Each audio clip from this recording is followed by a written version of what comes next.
I mean, this is the cut the baby in half moment thing. Yeah. Well, you both want her. I'll cut her in half. Well, no, just kill me. Let her live.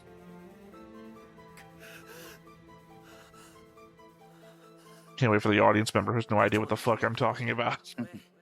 Hey everybody, welcome back to the Stoneface Reactions. I'm Theta, this is Lessons, and we are back with another episode of Mobile Suit Gundam Seed Destiny HD Remaster. I was trying to make the name longer. Episode 37. Of course, we have our own notes to go over. We've got a board. We got no comments today. Ironic. Well, you remember last time we did a comment response. Our most prolific commenter indicated to us that they were going on vacation. So, hope you're enjoying that vacation, Fenrir, because we're going to have a shorter day today. Anyway, let's go over to the board, where, of course, I've got the board changelog. Yeah. So, board changelog. I marked, I don't know what the hell's wrong with my voice today. I marked Adam Vermilia dead. I've added some timestamps to this. 11:20 in the episode, he's hanging dead out of a burning car. I marked Duncan Luis Mockelberg dead. At 11:21, he is shot dead, leaving his car carrying groceries. I marked Graham Nilis dead. 11:26, he's just shot in the head. Added Willard, connected him to Talia with a green line. I probably did. Sorry, I'm not remembering if I actually did this thing or I've left a note for myself to do it in the future. Added Ledimir Kisaka. I'm sorry, I've never said his name out loud before. Egyptian Rambo. Connected him to Kigali with a green line. Since we are in the middle of an action scene still, I haven't changed the line colors connecting Atherin until we hit the resolution of his escape. Well, I mean, don't know yet who might change. Who might survive? No. Well, here's the thing. I think Atherin is the only one at risk of dying, and I also think Atherin is the only one who's not at risk of dying. Okay, say we were playing, like, a VR MMO or something like that, right? And we had all of these characters on the field. I would look at, like, the stats and, like, okay, this is, like, 2 against 1, blah, blah, blah, blah. This guy's gonna fucking die. But then, take a step back, this is a pre-written narrative with one of these characters being our main character and a legacy character from the first season. He's not gonna fucking die. So, he's about as likely to die as Kira is. No. So yeah, I think he's the most at risk of dying, but I don't think he's at risk of dying at all. So he's not at risk of dying. It is a cognitive dissonance that you have to take into consideration for a show of this nature. That I either have to have some faith that the show is going to treat itself realistically, because that's what Gundam is. It's a real robot genre and not a super robot genre show.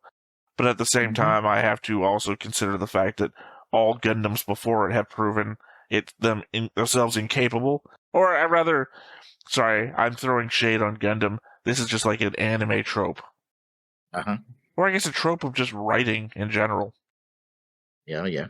Unless you're like Kratos or Asura, where going to hell is just a part of your journey. Or I guess, I can't remember his name from Greek myth. He goes to hell to save his wife from Orpheus? No. Is it Orpheus? I think it's Orpheus. God, that sounds right, but I want to say it's not because I don't know. Sorry, I recently watched Chaos, with oh god, I can't remember his name all of a sudden. He played the scientist in Jurassic Park. Orpheus, yeah. The Chaos scientist in Jurassic Park. I haven't watched. You know who I'm talking about. He is a famous guy. Well loved. People thought he was dead for a while, and he came on like. I don't. He was a mathematician, in the first movie. What's his name? Yeah, I know who you're talking about. Yeah, I know. What's his name? Ian Malcolm in the movie. Yeah, Ian Malcolm. I'm trying to remember his real name. That's the problem. Yeah. Terrible. I remember a guy's character name. Goldblum. Jeff Goldblum. Yeah, The Fly is what I should have gone with. Yeah. Yeah, Jeff Goldblum. Or ID4. Yeah. Well, he plays Zeus in Chaos. Mm-hmm. But half of the story is the wife character that the other guy goes to hell to try and save, and he is actually what people consider online the bad guy. A bad guy, rather. Zeus is the bad guy. So, circling back to the board. Well, thing is that I always have to buy time, because you never hit me with anything until you've had a good minute to stare at the board in silence. So, I'm filling myself with dead air. I would still say that, I guess the only change would be if they're dead or somebody dies or not, but clearly Ray and Shin should be read with Atherin, at least. Disagree. They're still in confusion. They haven't done anything yet. Oh, maybe Ray. Ray tried to kill him. And Durandal clearly wants him dead, or at least... As I said, I'm waiting for the resolution. Also, not the idea. I don't think I actually have a line connecting Atherin to Durandal at the moment for some reason. They should have been. I know. He was the one who recruited him back, yeah. I'm aware. Also, I mentioned that I added Willard, but you didn't mention the fact that Willard was like 5 episodes ago, so... No. Hey, about every time that I say, hey, do you have anything to mention about the board? You don't say, hey, but what about this character?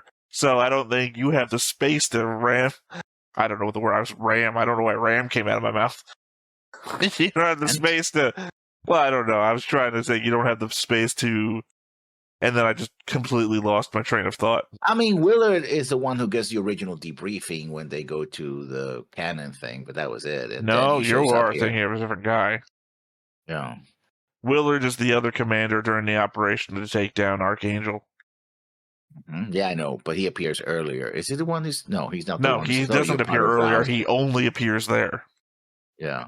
Well, you're talking about a different commander who is on the board already and has been, and has never shown up again. No. I was thinking about something else, about something you noted earlier about Team Rao and something that happens during these episodes. No, that was that guy. Yeah. When they show up on one of the docks and then they go, is that Atherin? And he goes, hey, that guy was on Team Rao. And it's like, yeah, no, that's that guy. That's not the guy who was in the operation to take down the Archangel. They don't even look close. Also, by the way, they're different colors, which means they're different ranks. So that guy wears purple. Willard wears white. Willard is higher ranked than that other guy. I think Willard's supposed to be a general? No. A commander. God, I don't have it up anymore. I used to have this like image that very specifically showed the rank coloration spectrum.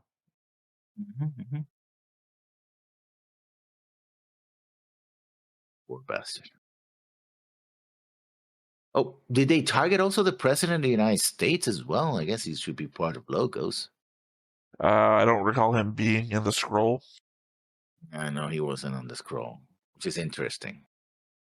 They mentioned the Sirens were, but not Copeland. Well, Kigali mentions the Sirens. I don't remember the Sirens being in the scroll, which can be an indication towards members of Logos versus cronies of Logos.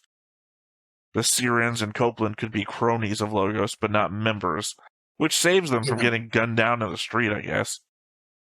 I thought it was funny that one of the Logos members, the super rich world-controlling Illuminati, got gunned down carrying groceries. Yeah, real rich people don't ever go to the supermarket. They have people to do that for them. I mean, legitimately, I don't know if you were being sarcastic, but legitimately, that's my thought.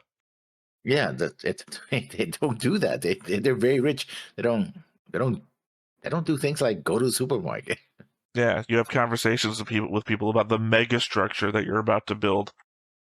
The 170-kilometer city that you're putting into the Middle East. Not the, hold on a sec, I know just the perfect recipe for dinner tonight. Yeah, the wife called. To be fair, if you are Richard Branson, you might be shopping for your own groceries. Yeah, but that's the exception that proves the rule. Yeah, I'm just saying. Maybe one of these guys was the Richard Branson of Logos. First off, I'm going to fund this this war between. Sorry, all I can think about is real locations. I don't want to do that. All I can do is fund this war between X and X. But first, I'm going to walk a tightrope between two hot air balloons. All right. Any other notes about the board? No. All right. Well, let's go to our thoughts. And of course, since I have more, that means I go first. You know, at the very least, I can see where people would be divided on who they side with in the characters of this season. Athrun and Kira not only have their different beliefs in what needs to be done, at least so far, but they are also legacy characters from the first season. Then we have the new characters that have their own fairly solid backstories and motivations. And before I let anyone say anything, I said I can see it, not that I agree with them. I'm still on the side of over-emotional Shin and do what it takes to make a better world, Durandal. I understand where Chin is coming from. I think he's getting manipulated. Certainly not on the side of Durandal.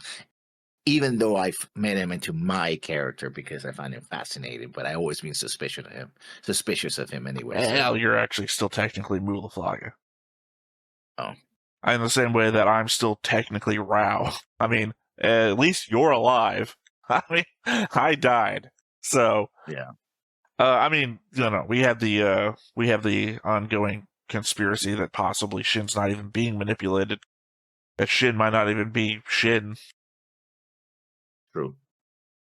So to my first note, these are pretty chunky, big paragraphs. I guess I could have put like 3 notes per number. So episode 35, Eve of Chaos. And let me change the font here. I like to change the font so I could read it easier. I didn't get it on first viewing, but the fact that Shin says he got revenge for not only Stella but also Rao, and how the others have talked about Rao, talked about earlier about Team. What's his last name? Rao. Something. Yeah, the crest. I'm confused though. You're saying he said he got revenge for Rao, but he said I got revenge for you.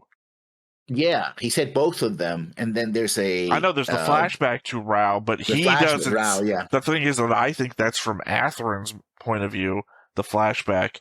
So it's not Shin implying that he's getting revenge for Rao. He just said I got revenge for you too.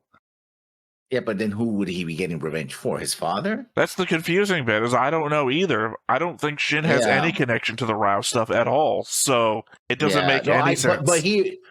Let me finish my note, because people I was keep just referring confused. to Rao. Yeah, the fact that Rao means that nobody outside of the 3-ship alliance, and perhaps Durandal, knows that Rao was a genocidal maniac intent on wiping all humanity from existence. Of course, Arthur knows, and this angers him even further. In other words, in the eyes of people in Zaft, Rao Lacrest was a hero, right? He was the leader of the team. That's what he was like. Oh, he was a member of the Lacrest team, right? Because that's how they know him, right? Nobody has that because their answer is not like, oh, damn, you were part of that idiot, not like that, right? That was chasing the Archangel too. So, and also the fact that what was Lacrest's missions originally? Find and shoot down the Archangel. So here he helps defeat Shin, who defeat Kira, who was the premier pilot of the Archangel, which they carried out the mission that the Lacrest team was supposed to carry. So my understanding, actually, that comes from Shin, that he's like, I know that the freedom that Rao died at the hands of Kira. So by killing him, I avenge you, your former leader, and I avenge myself because he killed Stella. That's the only way it can Went to make my sense mind to me. palace, I picked out another answer. Heine. You got revenge for Heine. Yeah, but the flashback doesn't go back to Heine, and I know it doesn't, but the flashbacks don't tend to make much sense. How many times have we gone back to the beach? Apropos of nothing, by the way. We just go back to the beach. But I think the reason why it wouldn't be Heine is because I never saw that Athrun and Heine were that close. What are you talking about? They have all these conversations that are like all about loosening Athrun up. And Athrun seems to really appreciate his conversations with Heine. They're not that close. Literally, the person he talks to the most on the ship, outside of Luna Maria. It's 2 conversations. That's it. They have one conversation when he walks in and takes over. When he comes in, then at breakfast the next morning when Mir is like in his bed, and then on the deck twice. They have multiple conversations, and each time Athrun seems to really enjoy them. Whereas even when Luna Mari is like, he's trying to brush her off every time, they're the only conversations Athrun has been shown to actively try to participate in.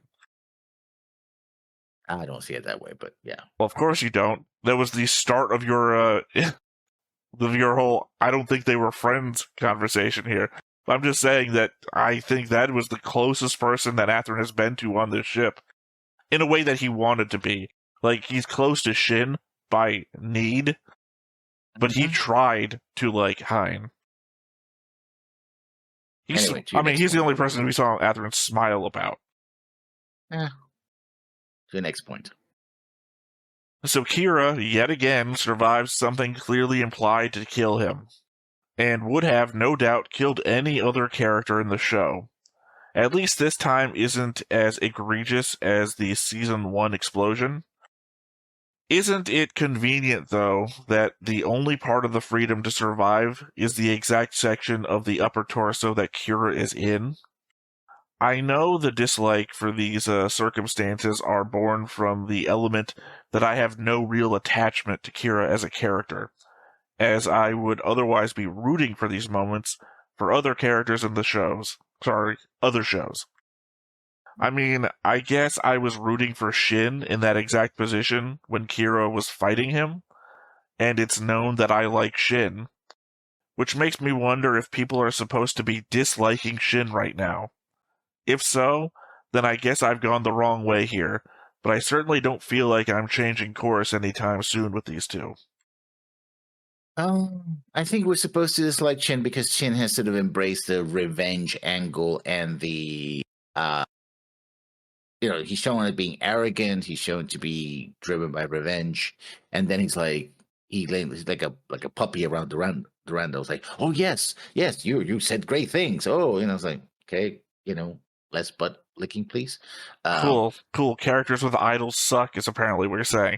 Yeah. Also, the element of a character with motivation who actively goes after said motivation. I hate guys like that.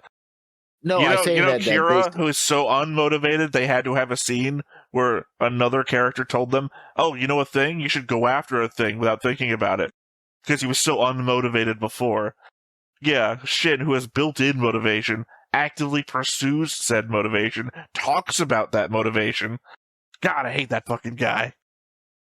I think it's not that he has those things. Any character can have those things. Is the nature of those things within the narrative. The narrative is putting them as negative things, like the fact that he's obsessed with revenge. One should not be, consumed by revenge, and that he is butt kissing to Durandal, and also we can drop the whole butt kissing Durandal thing. I don't agree with you on that, and it's not worth having an argument about. So whether I think and to the element of what you're saying that the show is displaying them as negative traits, I don't disagree with you on that element, but at the same time, it's what I keep saying about the show, that the point is that hurt people, and how do we escape from this cycle of hurt, and the idea that the show has not displayed anything to us to indicate that it has an answer to that question, whereas in the meantime, Shin is just a real-ass character. Hurt people, Shin got hurt, Shin is hurting people. The obvious thing that we want to do then is to rehabilitate said character into a person that is, I hate to say more like Kira, but at least less likely to hurt people. So shouldn't we then be supporting Shin in his journey towards new self-discovery and not actively disliking him right now? So if the show is putting him in opposition to the character we're supposed to like, which would then imply that we're supposed to dislike him, doesn't that then imply that we should dislike people like this and thus hurt people? I mean, I think you dislike people when they do something wrong, and if they do change their ways, I'm like, oh, okay, get back into your graces. But it's not. Well, what's the message, though? The message is that we have to find a way to move past this, and that is also... See, here's the problem, is that I'm asking you, and I know that you're not going to be on board with I think the answer is going to be, which is forgiveness. Because you're the person who's like, no, we can't let people escape with their crimes. You're all about want hurting people. Yeah, justice is also hurting people. So No, yeah, justice doesn't have justice to. I always say that justice is healing some people and hurting the people that have hurt people. And we have to move past hurting. Yes, it is. You are trying to hurt a person who hurt a person, and you're labeling it as justice when revenge is just the exact same thing without the social. Because I don't believe that it's that you're thinking about retributive justice, and I'm talking about restorative. No, I'm not talking about retributive justice. You are, because you constantly like Yazik has to fucking pay for what he did to that little girl, or this person, Yuna should be beaten in the streets. You've constantly used retribution as a form of social payment for your crimes as your example. So I'm just using your examples back at you. But my point is still, it's re-edited for hurt. A hurt person hurts people.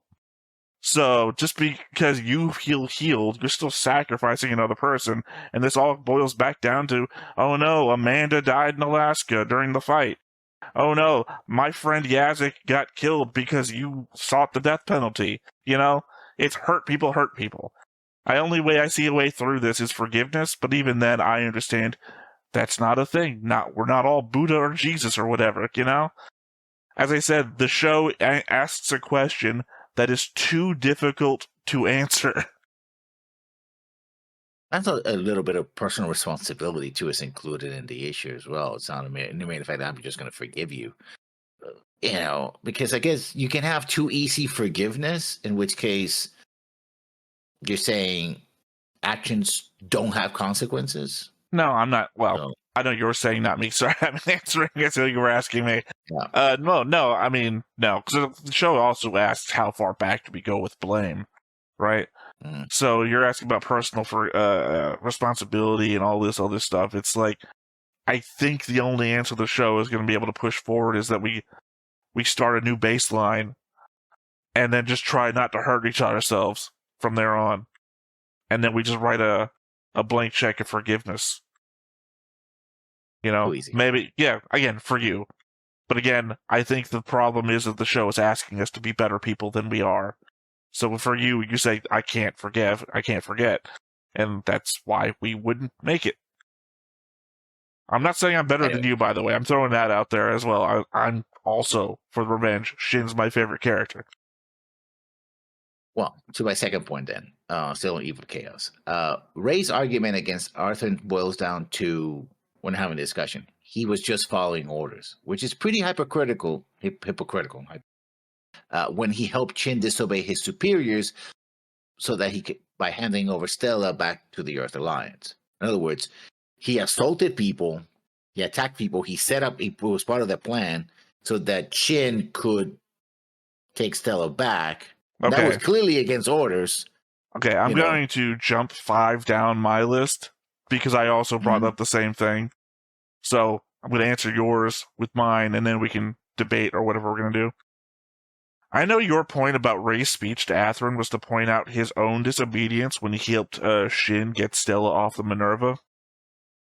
But something that's been bugging me lately in real-world conversations, going to keep the subjects out of it to try and avoid that particular landmine, is the matter of, so what? That's not the topic of conversation right here and right now. Sorry, I didn't put the emphasis on that right. That's not the topic of conversation right here and right now. Ray is right now that there are these that there are the orders that they were given, and Shin accomplished them as ordered. Going against those orders would be wrong for them to do, and thus Athrun is in the wrong for trying to argue against it. Bringing up Ray's past actions only serves to besmirch his character and call into question his belief, but regardless of what we find there, he is not wrong now. I don't know. I think I'm just burnt out on the subject of something being wrong right now and listening to people point out how it happened before with someone else as though it's a defense for a thing being wrong right now. But I think the problem is at I think the orders were wrong to begin with. And second, he's saying it's all about obeying orders, right? Now, if Ray Again, had you're not calling done him out that, for hypocrisy. I understand Yeah. that. At the same time, that is a deflection from the argument that we're having. You're not focusing on the argument now. You're focusing on the past. Shut the fuck up about the past. Sorry, I'm getting angry at real life people again. I'm pointing out that you're pointing out that his hypocrisy has nothing to do with the argument. Ray can be a I think hypocrite, it does. Ray being a hypocrite can be a fact, and that fact has nothing to do with the argument about the orders being wrong. Your argument about Ray disobeying orders before only points out that he's a hypocrite. Being a hypocrite is not the argument we're having. That is a deflection. The argument is, are these orders wrong? Now, your evidence that Ray disobeyed orders in the past is providing no evidence that these orders are wrong. And considering what he does in the near future, we will talk about, Again, it also brings... Also deflection. You're not a psychic. We're not in that episode yet. Yeah, but it does provide context. That's the problem. Is I write my notes also in the what I'm watching right now, and sometimes I'll go back and edit them, and I didn't these times. Sorry, I am just so angry. But I this think argument. The problem is, I think the orders were wrong. I disagree, because the original orders were to destroy the Archangel. I also disagree based on previous notes that we've written, though. Previous notes that we've written about the Archangel being already labeled an enemy unit. Yes, but Willard did when... And I also said in a previous note that Gladys did the right thing by calling for the Archangel to surrender. Yeah, don't disagree. But the orders were not, according to Willard, Commander Willard, to have the ship surrender. It was to be destroyed. And again, we have other things. Talia is a faith member, though. She has the purview to make her own calls in the situation. Yeah. So does Athrun, by the way. Right. I have a future note about that, so I'm not going to jump into that debate. So I believe the orders were wrong. And also, they're celebrating this as if the Archangel... Yeah, of course, I do have to acknowledge that Kira actually that did heavily damage the Minerva, so it probably is personal. And kill people. So they kill people.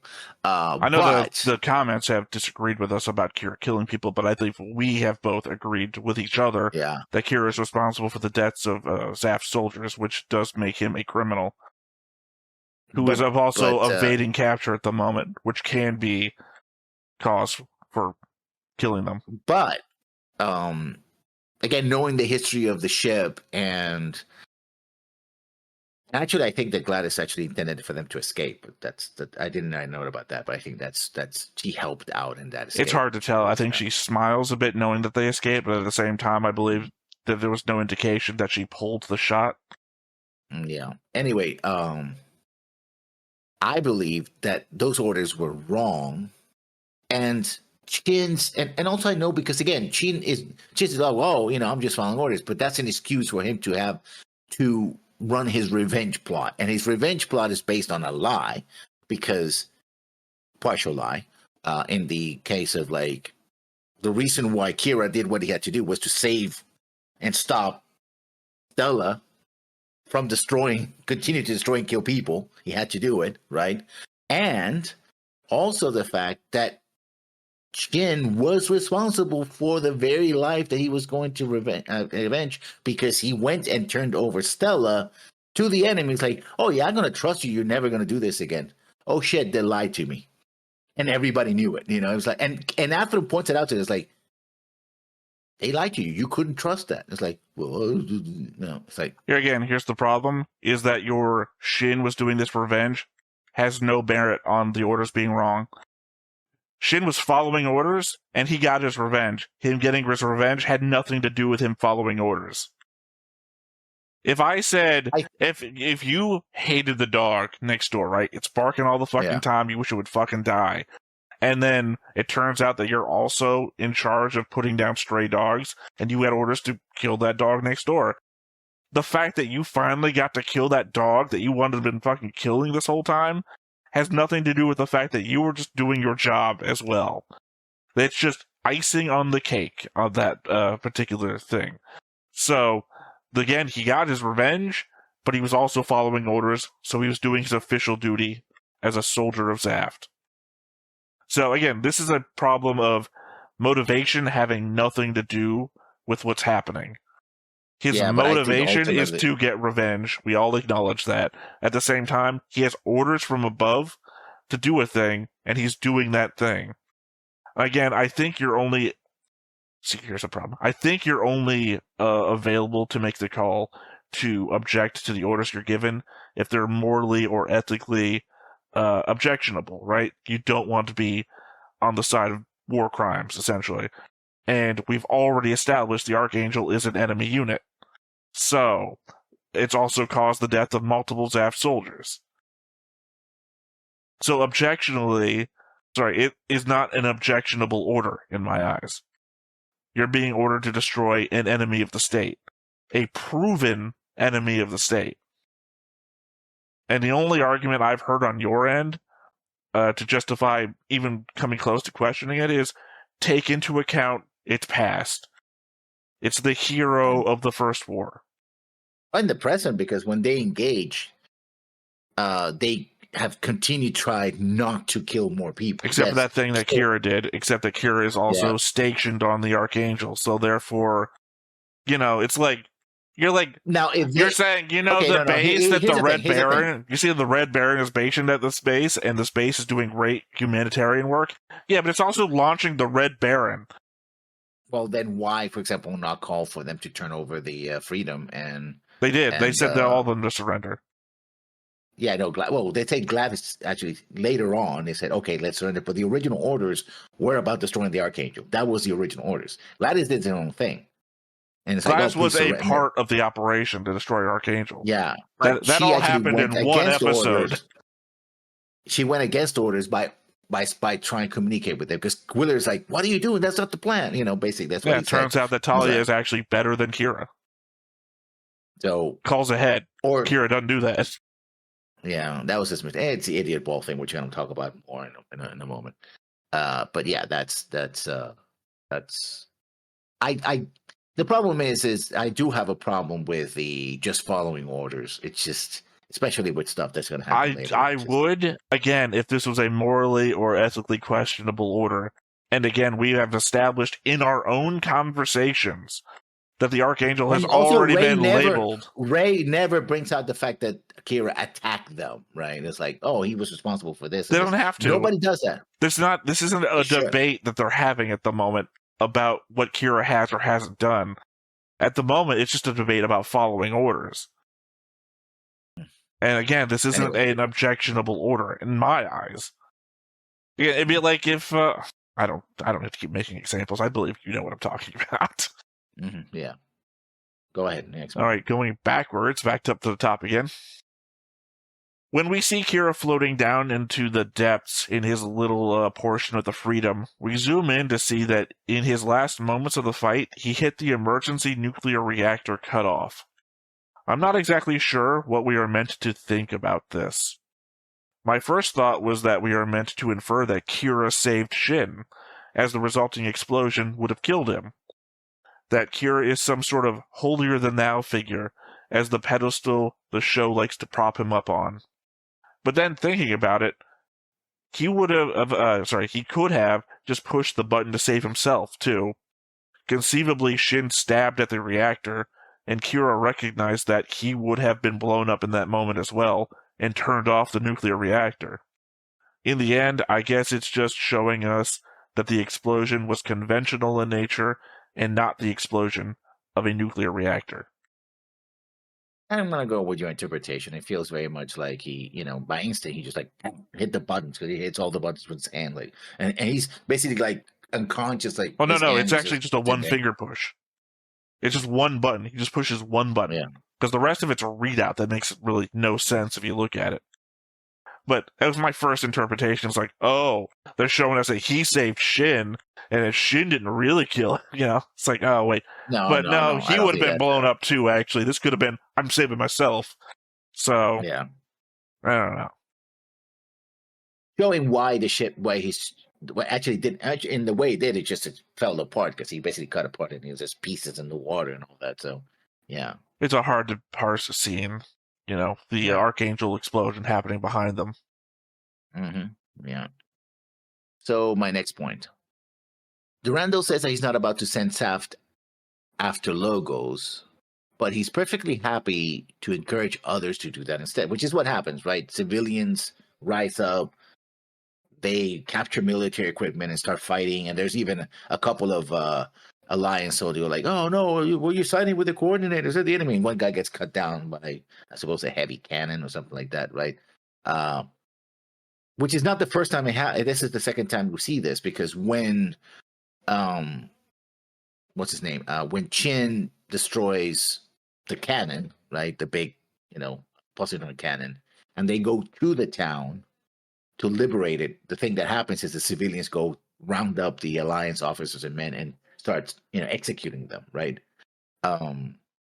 Which, if you think about the idea of revenge and, and unintended consequences, how responsible is he of unleashing this way of violence? Yes, I agree. Logos needs to be taken down. They're the bad guys. But, it's one of those things that the revolution will now be civilized, right? And I'm going to put a put in that because I'll see what happens in a society. I'll put a pin on that because I think there's something that the show is trying to do that I do not like. I'm just going to make a note out of it. I don't want to really discuss it right now. I'm putting in a note for later. Yeah, I think my problem is that I think I addressed what you're talking about in a future note, but I don't know where it is because I think it's buried in one of my other. My thought starts here, wanders around a little bit, and then ends up here. Mm-hmm. All right, here's one of my little lesser notes then.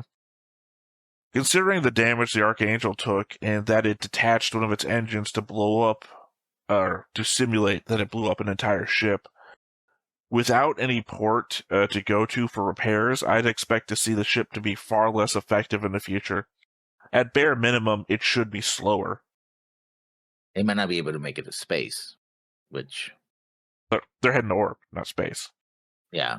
Maybe they're going to go back to their... Well, I guess their secret base is not secret anymore. Oh, no, that got blown up. Yeah. So that's not going to be a thing. And they're not exactly welcome in Orb, since the Sirens are not happy, probably not going to be happy to see Kigali back. So... possible future note about that?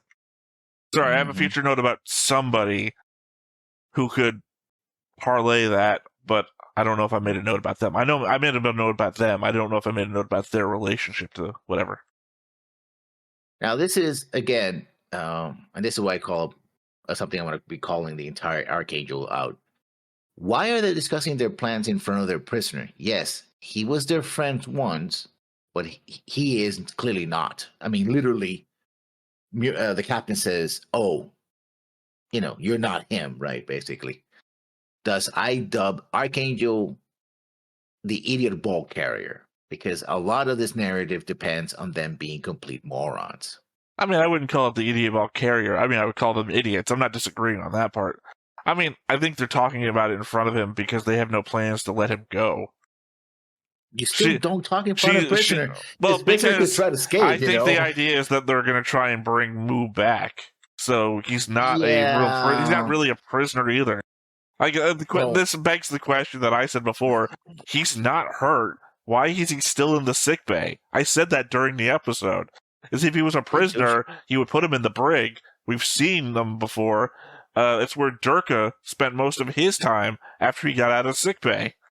This guy is just eating food. It's like you gave him a spork. A spork has an edge. You don't give prisoners edged weapons. Yeah, they should be in the. I guess they're afraid of the dig wire. I guess. No, well, yeah, that's funny. But I don't think. I don't think he's a prisoner. Yeah, now you can get. He should be a prisoner until they know how to do it. That should be basic I know. security. I think the idea. The thing is, he's in the sick bay. Maybe they're still testing him and shit. Like maybe they want to look. It's Ramius's ship at this point, even though Kira seems to be in charge, and I think very much she wants Moo back. You're indicating that they're saying that it's not him. All I heard was he died. He's no longer with us, rather. They're not saying you're not him. He's not here right now. There's a hope, I feel like, to bring him back. But you should tread carefully nonetheless. And this added to other things that have happened before, for context, shows that they went to they're officially the Archangel is officially, in my mind, the idiot ball carrier until they actually do something smart for a change. Well, to be fair, for doing like the that was the George Lucas thing. It's rhymes, cyclical nature of the story. Yeah. The last prisoner we had in our sick bay turned into an ally. So, Durka. Yeah, but even then, or Atheron also was he an Archangel once? No. When Atheron joined the Archangel, it was after he joined them on the beach, and then he went back with them to the base. Yeah. That's when he joins the 3-ship alliance thing. He was wounded once. Anyway. No, you must be thinking about when Kigali rescued him after the explosion, and then that was just a sick bay, because he was immediately handed back over to Zaft, because Orb was not at war with Zaft. Well, to your next point, then. I know the focus on everything at the start of the episode is the fallout between Atheron and Shin, but I just want to bring it up one more time that everyone cheering for Shin is deserved. Impulse versus Freedom was Gundam's equivalent of Iron Man versus the Hulk. It was a great fight that people could debate for ages. The underdog won. To the Zaft guys, Shin's a goddamn hero. Well, I think that, we already discussed that, so I'm not going to rehash my points. Well, no, I've said to the Zaft guys. Any argument you could make would have to be from the outside perspective. These are like the mechanics and everything who just watched literally Iron Man take on the Hulk. He's like calling out for like the replacement parts so we can keep punching the Hulk in the face after the Hulk jumps on his back. I literally watched Iron Man versus the Hulk after I took my notes on the episode. It's like, this is fucking amazing. This is a great fight. Because the fucking Freedom is just destroying parts of him, and he's like, send me the other fight packages, and they're like, it is exactly the same fight. This is the Gundam version, and these guys are like seeing it happen in the front of them. Anyway, fucking Tony Stark shit. My last note for Evo Chaos. The X666? Really? That's a legend, I believe. Well, I mean, doesn't have the same connotation in Japan.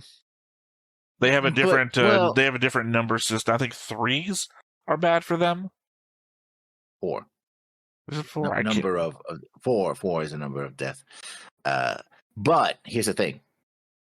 This show has had names like Savior, Legend, Destroy. I don't think that this was just, it could have picked any number, and they chose 666, right? Which one is the 666? The Legend. So they got it off the movie, the Tom Cruise movie. Yeah. Where he plays Satan. No, he doesn't play Satan. He plays. No, I'm sorry. I'm saying it's what's his name from Rocky Horror Picture Show? Plays Satan. Yeah, I know. Yeah, I forgot whose name is. I'm just trying to stretch as far as you're stretching. No, I think it's delivered, and he's the one He's the one who's supposed to get the Legend, but of course he doesn't play ball, and Ray is the one who ends up with the Legend. Yeah. So you're saying that Atheron was supposed to be a devil? Again, I think you're just stretching on the number thing. That's all. No, I do not agree with you, but I appreciate that you're reaching into the scope of numbers. I mean, we have... That's a level of detail that I have to appreciate that you're going for, regardless if I disagree with you or not. Yeah. So what's your next note? Atheron isn't just in the wrong because he isn't following orders. He is on the complete opposite side of everyone around him. I've mentioned it multiple times before, but in the last war, he not only defected, but fought against active duty Zaft soldiers, people he quite possibly killed. Now he's punching a super ace that everyone considers a hero, and shouting that the people declared an enemy of Zaft are dead, and that's a bad thing. I don't know how much more opposite to the room you could get before something bad happens to you. Yeah, but I think we know what's going to happen, and the reason why it happens is, Well, of course we know what's going to happen. It's the next episode. I didn't mean Norse. Not quite because he's in opposition. After all, he is a faith member. He can be in opposition, and he was reinstated in spite of all of that. So, well, yeah, but he didn't get the forgiveness that Durandal gave everybody else. And then he was never. I guess he never was accused of war crimes either. Well, he was to stop war crimes. He was a defector, so he wasn't in the group of people. Like, I don't. Here's the thing. I don't know. Did he commit war crimes, or he tried to stop war crimes? What war crime did Arthur commit? Did I say anything about war crimes? Sorry, I was about to talk about a different thing, and then you pivoted me backwards again. So I don't know what I said a second ago. I was let me move forwards again, and then you can pull me back afterwards, so I can.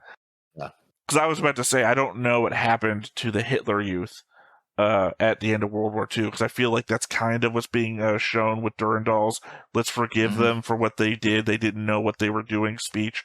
That we know allowed all the Zaft soldiers at the end of the war to kind of move forwards. I think it was Yasik that brings that up, or is it Durka? One of them. Yasik. Yeah, but he wasn't with Zaft at the time, so he's kind of like, I was part of it, and then I defected, and now I have like no real. I don't know if he's guilty of the things that the soldiers had to get pardoned for at the end of the war that Durandal pardoned everybody for. So he's kind of been in his own space with all the other, I guess, Zaft soldiers that went off with Lacus when they defected on her ship. Yeah. So this is a whole category of former Zaft soldiers that don't have this forgiveness from the plants and the Zaft Council. And again, that's why I keep bringing it up, that everybody acknowledges that he fought against Zaft in the last war. And it has to be, it boggles my mind, and nobody's bringing up how many people he might have killed that were people he's currently serving with, they would know. So he already has to be on the outside of any Zaft group he comes in contact with. With the only in that he has being his celebrity. You were in the Rao group. Nobody fucking remembers his dad, I guess. And everybody, when he originally arrives, like, oh, he's an ace, he's a hero. So I guess, Ray is the one that is it Ray? Ray's the one that brings it up to Talia. It's like, remember that he fought against us, blah, blah, blah, blah. But then, it's Ray. And well, no, I don't think Ray doesn't bring it up. It's they acknowledge it in a conversation between Atherin and Talia when he's just in the room talking to her. It's like real early when they first, when he first gets on the Minerva. A couple of episodes ago. Yeah. Anyway, your next point or my next point? No, that was mine. So it's your next one. Okay. Now we're down on episode 36. On your notes, 36. By the way. I still think I have a ways to go. Arthur on the run.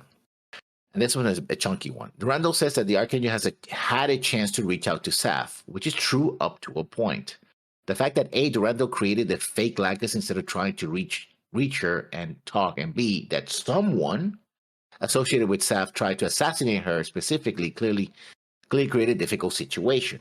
Of course, the Archangel crew carrying the idiot ball for plot purposes didn't help.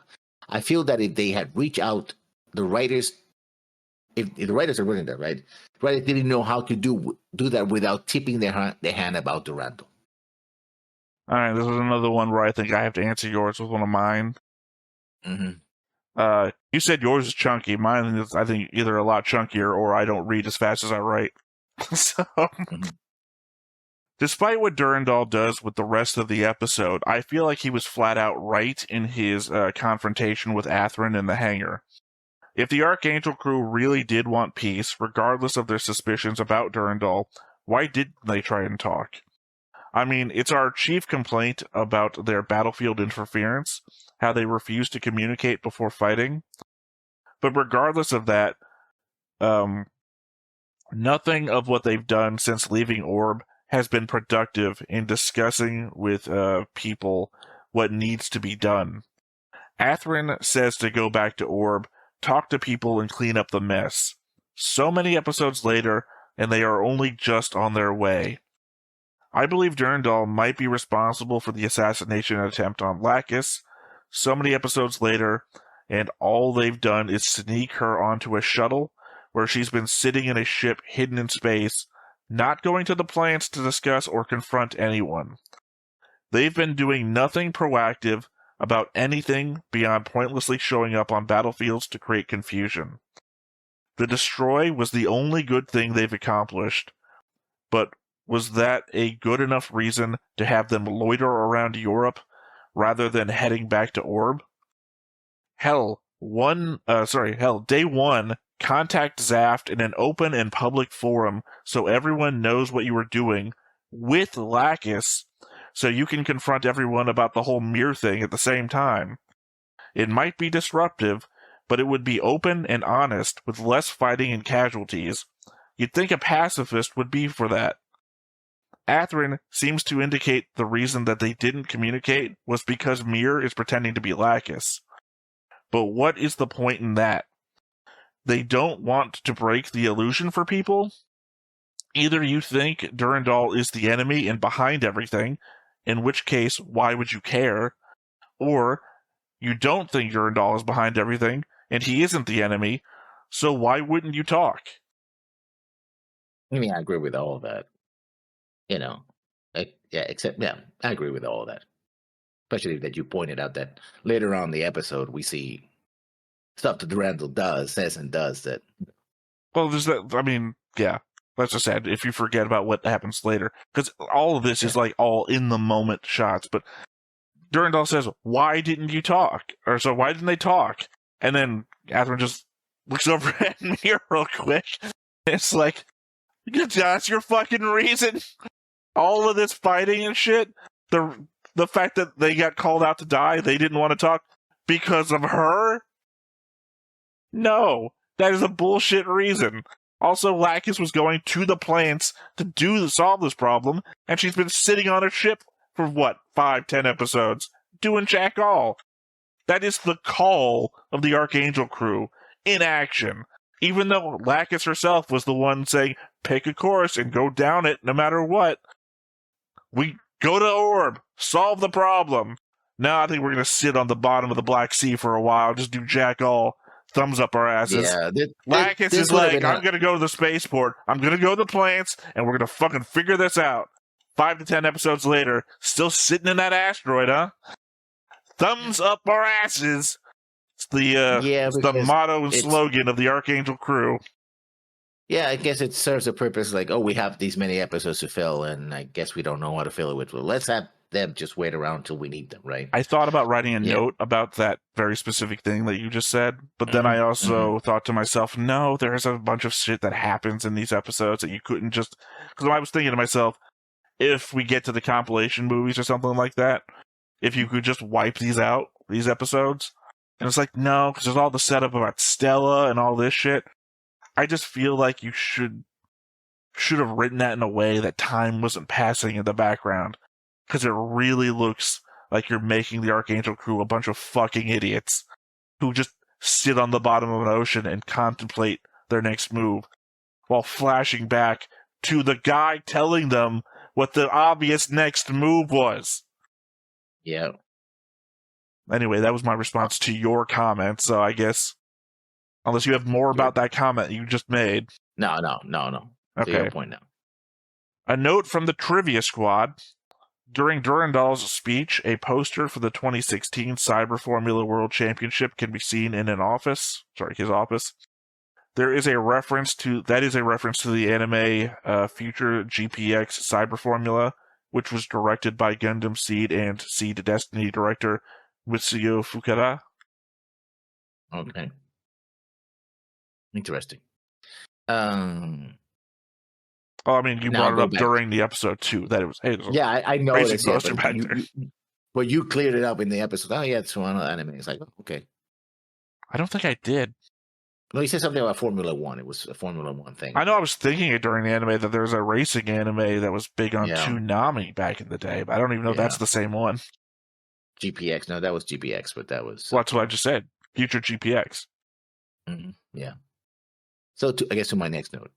Again, Durandal raises the question of identity, and considering what we know so far about the Extended and what happened to Mu, it raises a lot of interesting questions about, again, I think one of the things that we've kind of been touching on this particular series, who are you, right? Who really are you?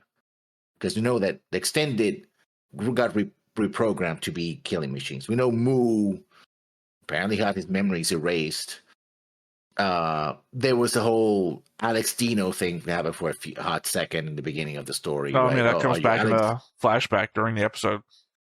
Yeah, are you Alex Dino or are you, Well, no, because they're talking. Yeah, no, Atherin is talking to Mir, and he has flashbacks to Alex Dino, his persona there. Yeah. Sorry, it's just that when he also asked, "Who are you?" I had flashbacks to Kingdom Hearts. Mm-hmm. So I just made a note about that. Your next note.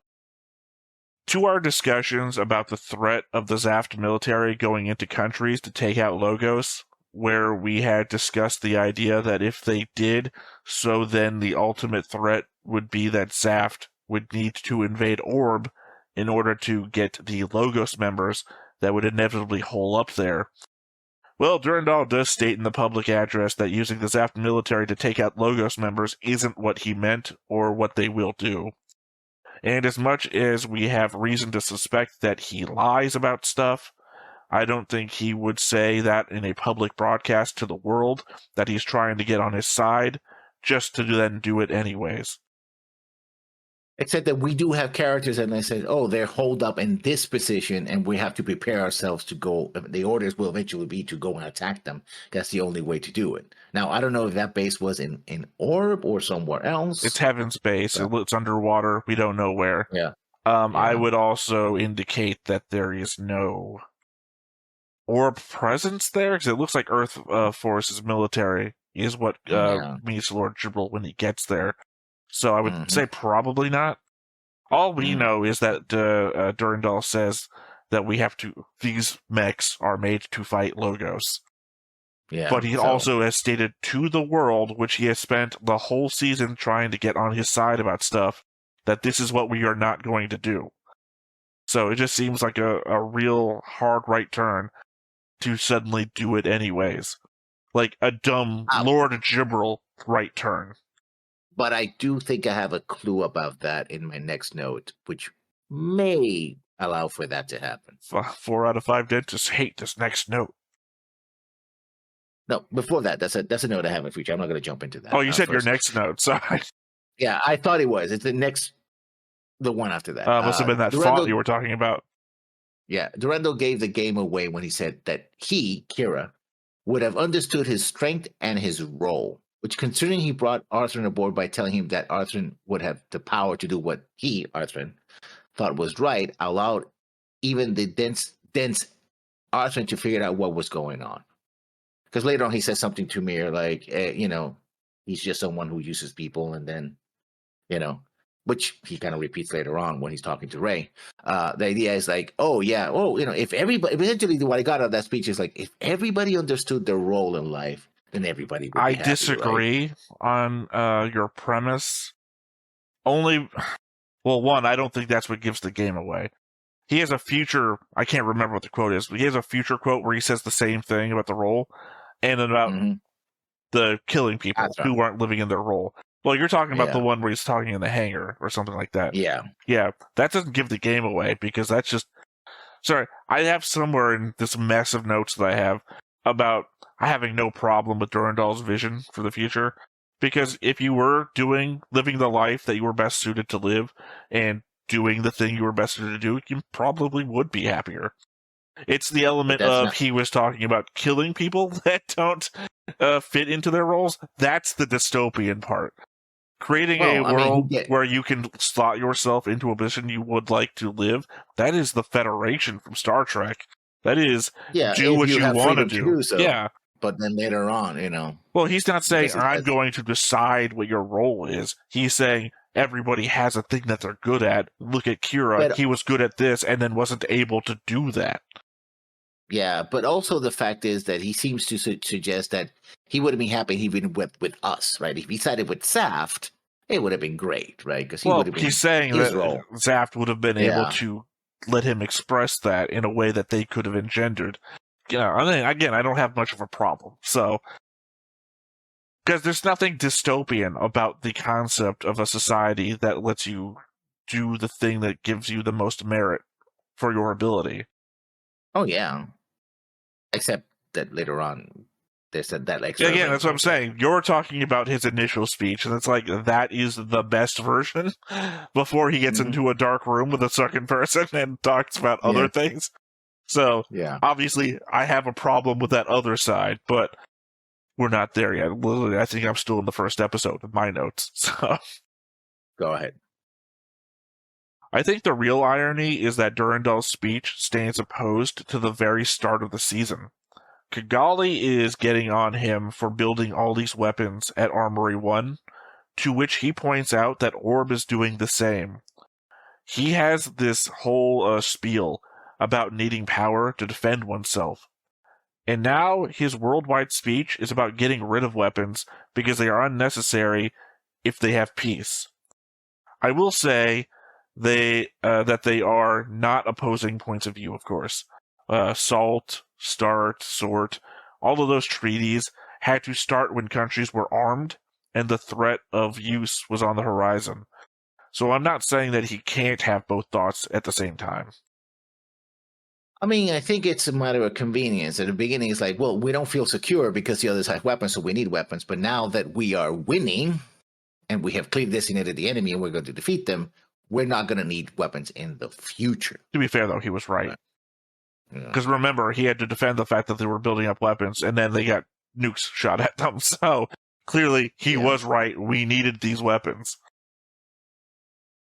Now, to me, which is the point I was going to make, Arthur point about allowing so many Earth Federation forces inside Gibraltar sounds like foreshadowing to me. Yeah, I've got to think about that. Sorry, I've got probably two things about that. Because again, I pointed out last time we recorded that Arthur is probably who I am in the show. So being a guy in the back of a real serious conversation, like, man, if all these guys turned on us, we'd be fucked. Arthur! God, we're all fucking tense already. We can shut the fuck up. Doesn't mean he doesn't have a point, though. Gonna go back to my room and watch another Mir concert. Yeah, no, I have a note somewhere. But I think it's also in addition to how I think Atherin is fucking this all up. And how Atherin might actually be wrong and Durandal might actually be right. No, I think Atherin is right. It's a devil's advocate. Literally, I started the whole thing with devil's advocate. So just, keep that in mind. I mentioned it in the board changelog, but Adam Vermilia, Duncan Louise Muckleberg, and Graham Nillis got killed by the crowds. We also see Lux Kohler and Alwyn Ritter asking Gibril for help, and Lolly McWilliams on a plane with, I guess, his wife. That would be the two. That would be the two families we've heard associated with Orb are still alive, possibly even on the move. Not sure about the whereabouts of Bruno Asriel, though. There was one person in the shots of the dead that I had no idea who they were, but I'm pretty sure that wasn't Bruno, though. Yeah, some lived, some died, and now they're all holed up in the same base with... Sorry, I thought you were about to start singing the Samurai Champloo theme song. Some live, some die, in the name of the samurai. No, just saying. Yeah. Specifically, we know, I don't remember if it's the Kohler family, but I know the Ritters are the ones the Sirens bring up about being targeted, and they're both alive, and they were in the call with Gibril. Yeah. So, as people were assaulting Gibril's mansion, apparently. Right, but they were asking him for help. But it just implies that they are among the living still, so the Orb... The Orb-related Logos members are still alive. And the guy who was the father, of course, Asriel from Season 1, is also alive? I don't know. Unknown. Bruno Asriel's fate is unknown at the moment. My next point, I'm running out of points here.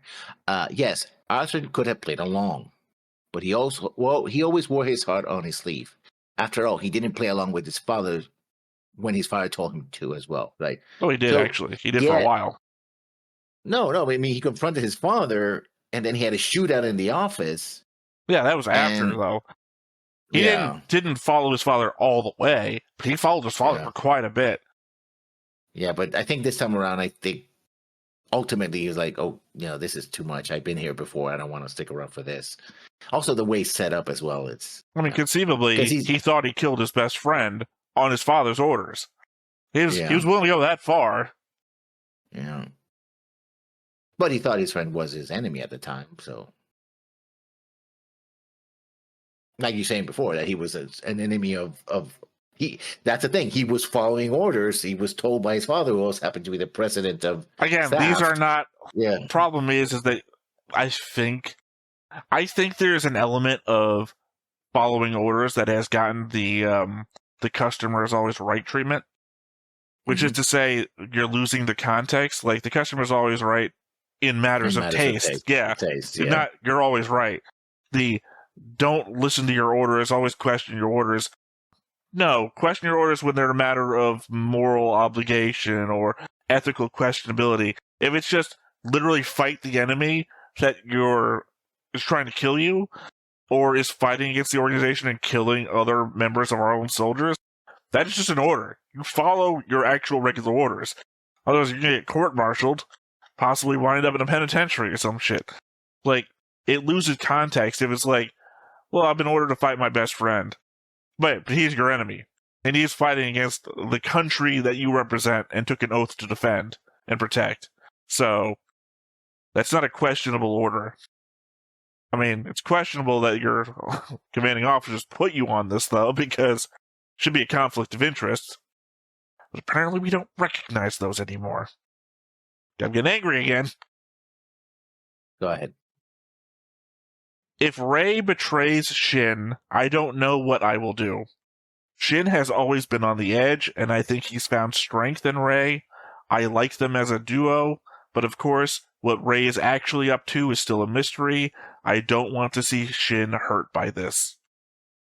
I have a point about Rey too, because it goes a little deeper there, but I think it connects to this. It goes a little something like this. Yeah. We now know that Rey is Durandal's inside man aboard the Minerva, which shows how little trust Durandal has on his own people. But I wonder if Rey is a mini Durandal or a mini Rao, ideologically speaking. Then again, he may simply be Durandal's loyal puppy, one that will never question his master's orders or ideals. Because he takes it personally, like when he talks about, oh, you betrayed Jill. No, you didn't betray Zaft. You didn't betray the plants or the coordinators or humanity. No, you betrayed Jill. And you're not allowed to betray Jill, right? First name basis and everything, right? It's all about your goal. And he talks earlier on about, we talk about that. Oh, this is what our support, our country tells us to do. Leaders tell us. But then when he starts talking about Jill and the person, like, no, you're not supposed to go against Jill. Whatever Jill says goes. Well, we already know that they were very close. I mean, yeah, you're saying puppy, and I don't like that terminology because it seems more like it's a father-son relationship thing going on or a savior thing going on. But I think it is. Well, I mean, savior is like literally we saw Rao save Rey as a child, but I assume that Durandal has some sort of close relationship to that too. But I also disagree with the whole Rey's the inside man on the Minerva, because we already know that Talia and Durandal have a close relationship too.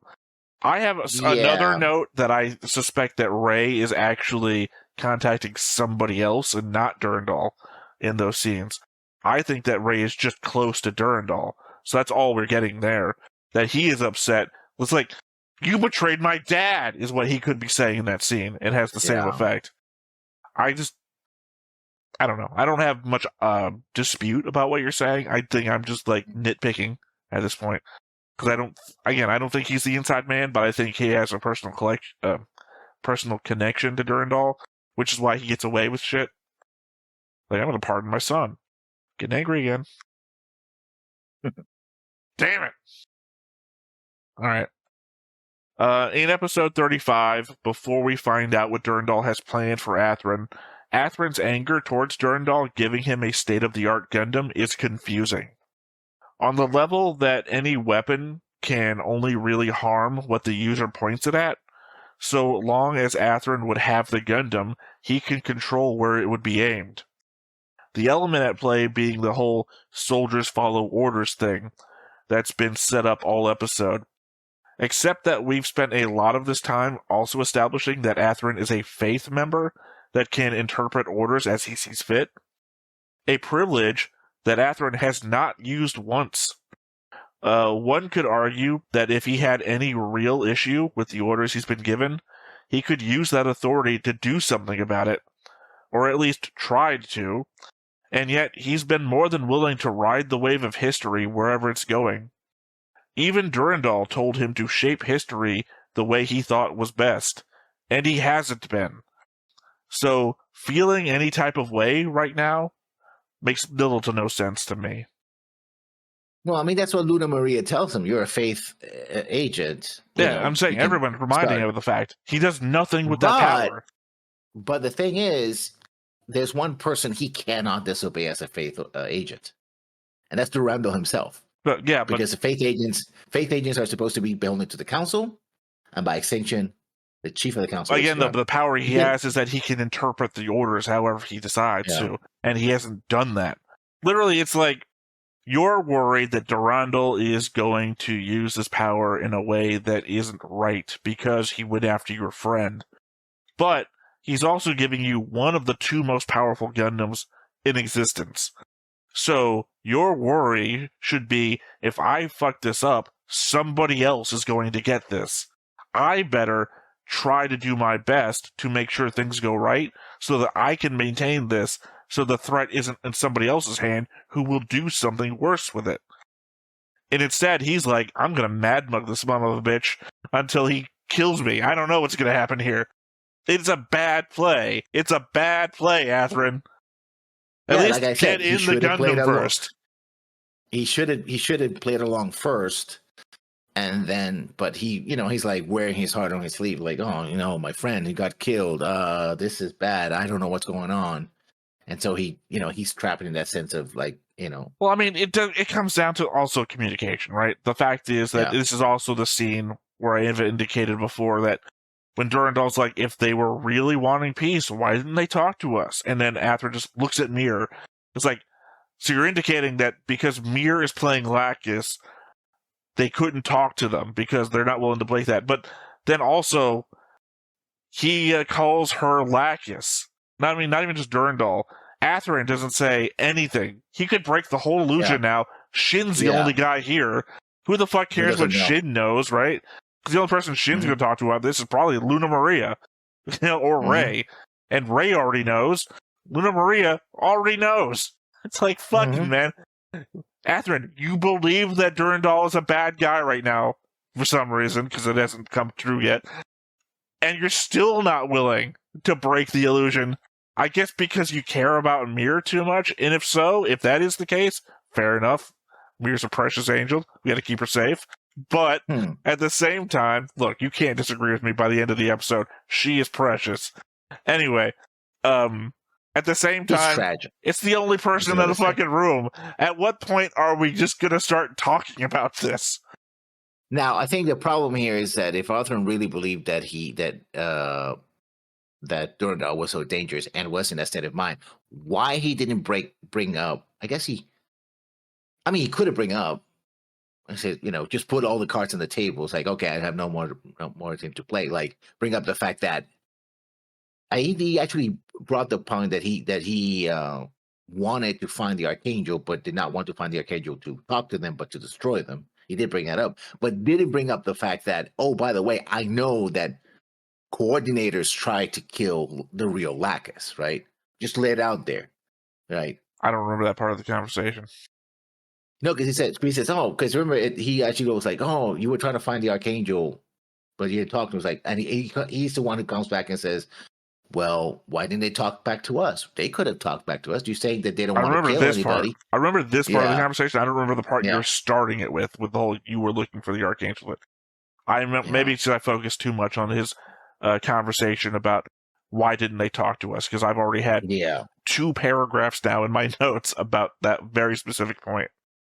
And, if Arthur felt that he had nothing to lose, then might as well just lay it all out. It's like, hey, I know that special forces coordinators went after my friends and the real Lacus, right? What the hell is that all about? What do you know about that, right? So I'm saying communication, as I brought up before in Yeah. previous notes, as we've had conversations about multiple times, Athrun at his lowest is not willing to talk frankly about the issues in front of him. Mm-hmm. And then, if it turns to a fight, he just has to punch Chin, kick Durandal in the nuts, and just jump on the legend and start flying. Yeah, because Mir wouldn't stop him. Yeah. Unless he's a super secret agent or something, which he isn't, but, I mean, we know, because we've seen now her backstory in the episode itself.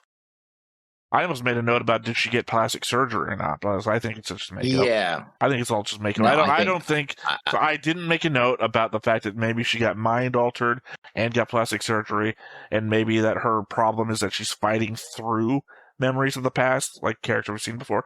I don't think that's the case. I think it's just literally, this is a perfect blue scenario where she's like living out the dreams of being the person that she wants to be, and she doesn't want to give it up for anything, even if it kills her. Yeah. I think that's just it. That's my opinion. That was your point. That's your point, right? That was your point, and was my point. Yeah, no, you're next. Okay. Talking about Mir. It seems that Mir had plastic surgery to look more like Lacus, because their face is Disagree. Yeah. Almost as if she was groomed to take Lacus' place. That she's so desperate to keep the facade is just as disturbing. I disagree. It's a dream come true. She is one of those girls that let her dream came true, and now it's all crumbling around her, and she just doesn't want to face reality. It's sad, but I don't think it's disturbing. The dream is a lie. The dream is a lie. And most dreams are lies. Especially here in the celebrity age and the age of social media, most dreams are lies. This one doesn't hurt anybody. It hurts her, but it doesn't hurt anybody else. Because literally, all she's done, I don't think she's in on the Durandal plan or anything at all. She's a mouthpiece. And at worst, she's still just saying the things that Lacus would have said. So she's not hurting the public. She's not, only person being hurt by this is her. Which is why I say it's sad. It's not disturbing, it's sad. Now, if she does a perfect blue and meets Lacus and tries to kill her, then it's disturbing. Your next point, then. Durandal describes the Destiny as better than the Impulse, but also as the most powerful mobile suit ever built. Arguably, despite defeating the Freedom, the Impulse wasn't the stronger mobile suit. So saying the Destiny is better than the Impulse wouldn't automatically make it better than the Freedom, but I have to assume that Durandal would know enough about the Freedom, being a former zaft mobile suit, to be able to say that the Destiny is better than it with his statement, that the Destiny is the strongest mobile suit so far. It is interesting to note how far Durandal goes into saying that the Destiny has been specifically designed for Shin, based on the Impulse's combat data, considering that we know Durandal specifically picked Shin out of everyone to pilot the Impulse in the first place. Which brings me back to something we said before about are there genetic markers for the seed aspect of things, right? And if Durandal knows how to detect them, right? Is that why he picked Shin? Because we haven't seen Rey go seed mode, right? Well, remember that Rey is supposed to be a better pilot, but Shin was handpicked by Durandal. Well, we've already had this conversation a lot about, does Durandal have the time of day to go through everyone's genetic records in all of Zaft? Well, to my next point then. And we kind of talked about this, but I'm going to repeat it now. Durandal's actions also make it more likely, no, we're not sure yet, I'm not sure yet, that he ordered Lacus' assassination in Orb. It would fit with his pattern of eliminating anyone who refuses to play their or recent pattern. Because I think your last word got cut off. It would fit with his pattern of eliminating anyone who refuses to play their role. Right. Okay, sorry. The word role got cut off. All I heard you say, to play their, and then you looked at me expectantly. I'm like, what? I don't know. Because what would you say? How was Lacus not playing? Well, I guess Lacus wasn't playing a role because she wasn't playing a role. She left. Or she left. She wasn't the singer anymore, and he didn't make an effort to contact her. So he got someone else to That's what I'm substitute saying. to But make. the easiest thing to do would be to send a hit squad to kill her rather than make a phone call. Yeah, Because it seems to me the easier thing to do would make a phone call, then send the assassin squad if she says no. Because I don't think she'd assume, I said no to the president of Zaft. Better look out for the assassination squad. I think you're still free to try and kill her. Because who would expect that? That's such a huge overblow. Like, well, I decided not to go on tour. Better keep a lookout for all of those, Argentinian hitmen that are going to come after me. I mean, the point is that Durandal made that decision. We assume. And we assume. And also I feel like we're in a court case. Allegedly. Yeah, well, allegedly because we don't have evidence to directly link to him. Yeah, no, I'm still giving him the benefit of the doubt because I like him as a character, even though what we've seen so far. I mean, I like him as a character, but I dislike what he's doing. Well, not me, because again, I'm still willing to sacrifice that 1% for the 99% to have a better lit world. Because I also don't have a problem with the world he envisions. I kind of do, and he's proving me right that the reasons why I don't like it. Still better than everybody else represented in their vision. Not really. Name one other character that has a vision that's better than his.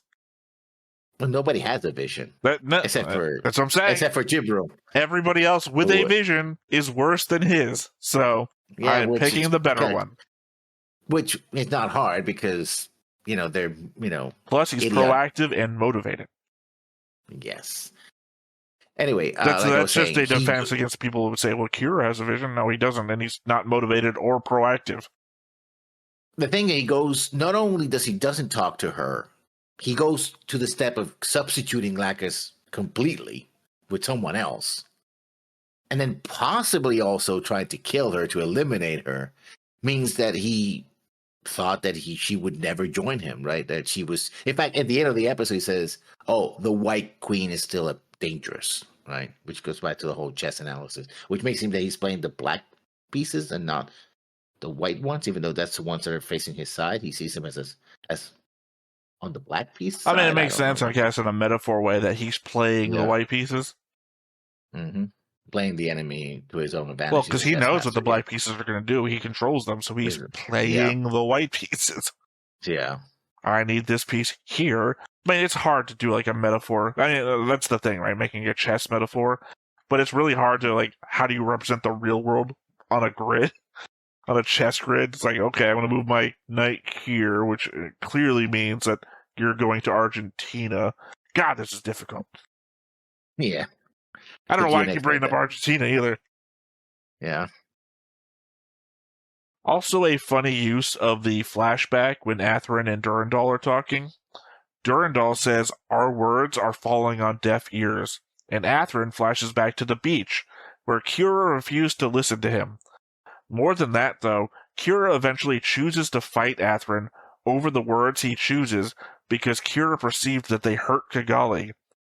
So his choice to get angry at Durandal at that point for having chosen to mark the Archangel as an enemy to be taken out completely ignores that one arc in the story.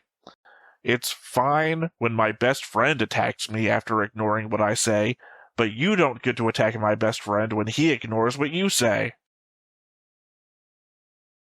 I think it's the possibility that he was not going to kill his best friend and he didn't believe his friend was going to kill him. Right. Despite all evidence of the first season. I'm just saying, it's hypocrisy. The show is filled with hypocrites. And that they all don't acknowledge each other as hypocrites either. To my final point, which should have been earlier in the notes, but this is when I came up with it. Durandal saying that he should have expected Ray's reaction when they found the lab, and that it was Ray who got the intel about its existence, leads me to believe that Durandal knew about it all along. Oh, you mean like my previous notes where I said that Durandal may have worked there? Yeah. Oh, no. Well, I said Durandal. I'm sorry. I'm not realizing that I both said that Talia may have worked there and Durandal might have worked there. I think I'm putting everybody there. I don't But specifically remember the quote though about Durandal saying he should have expected it. All I remember is Ray saying that he didn't expect that. Yeah, no. But Ray didn't expect that, and then Durandal responds like, "Yeah, I should have seen that. That's a possibility. You would have reacted that way, right?" In other words, I got the feeling that because Ray was the one that told Gladys about it. Like, oh, there's this facility, and he gets a message, and then Gladys says to him, "Oh, so you got it from the same source from before." And then Randall saying, "Oh yeah, this is a situation with the lab, and then we know that Ray was also found in a lab somewhere else, right?" So Durandal probably knew about this lab. We don't know if Ray was found in a lab. We know Ray was found in a dark room where he was isolated. Yeah, we have no there's no idea where that place was. Could have been a lab, might not have been. Mm-hmm. I mean, but legitimately, we see Shin being saved from a dark room too. Mm-hmm. When? I'm sorry, I'm using the word saved in a weird way. When Tadaka goes to see Shin after he boards the refugee ship, and he's alone in a room, isolated. He's still alone and isolated in a dark room. It's very there were other people there. No. There are other people there. He's not with other people. You didn't even let me finish arguing before you. Sorry, you're doing me now. I'm rubbing off on you. No, they literally, you see them off in a corner, all huddled together. Yeah. He's by himself, and literally almost a shot for shot of the way that Ray is up against a wall. We also see Shin up against a wall by himself, huddled in the same way. So it's very much reminiscent of each other, which might be another reason why they pair the two together. That Ray sees in himself, or sees in Shin something that he sees in himself. Because it's Tadaka that comes and talks to him, and it's Rao that then comes talk to Ray. Rao is dead. Tadaka is dead.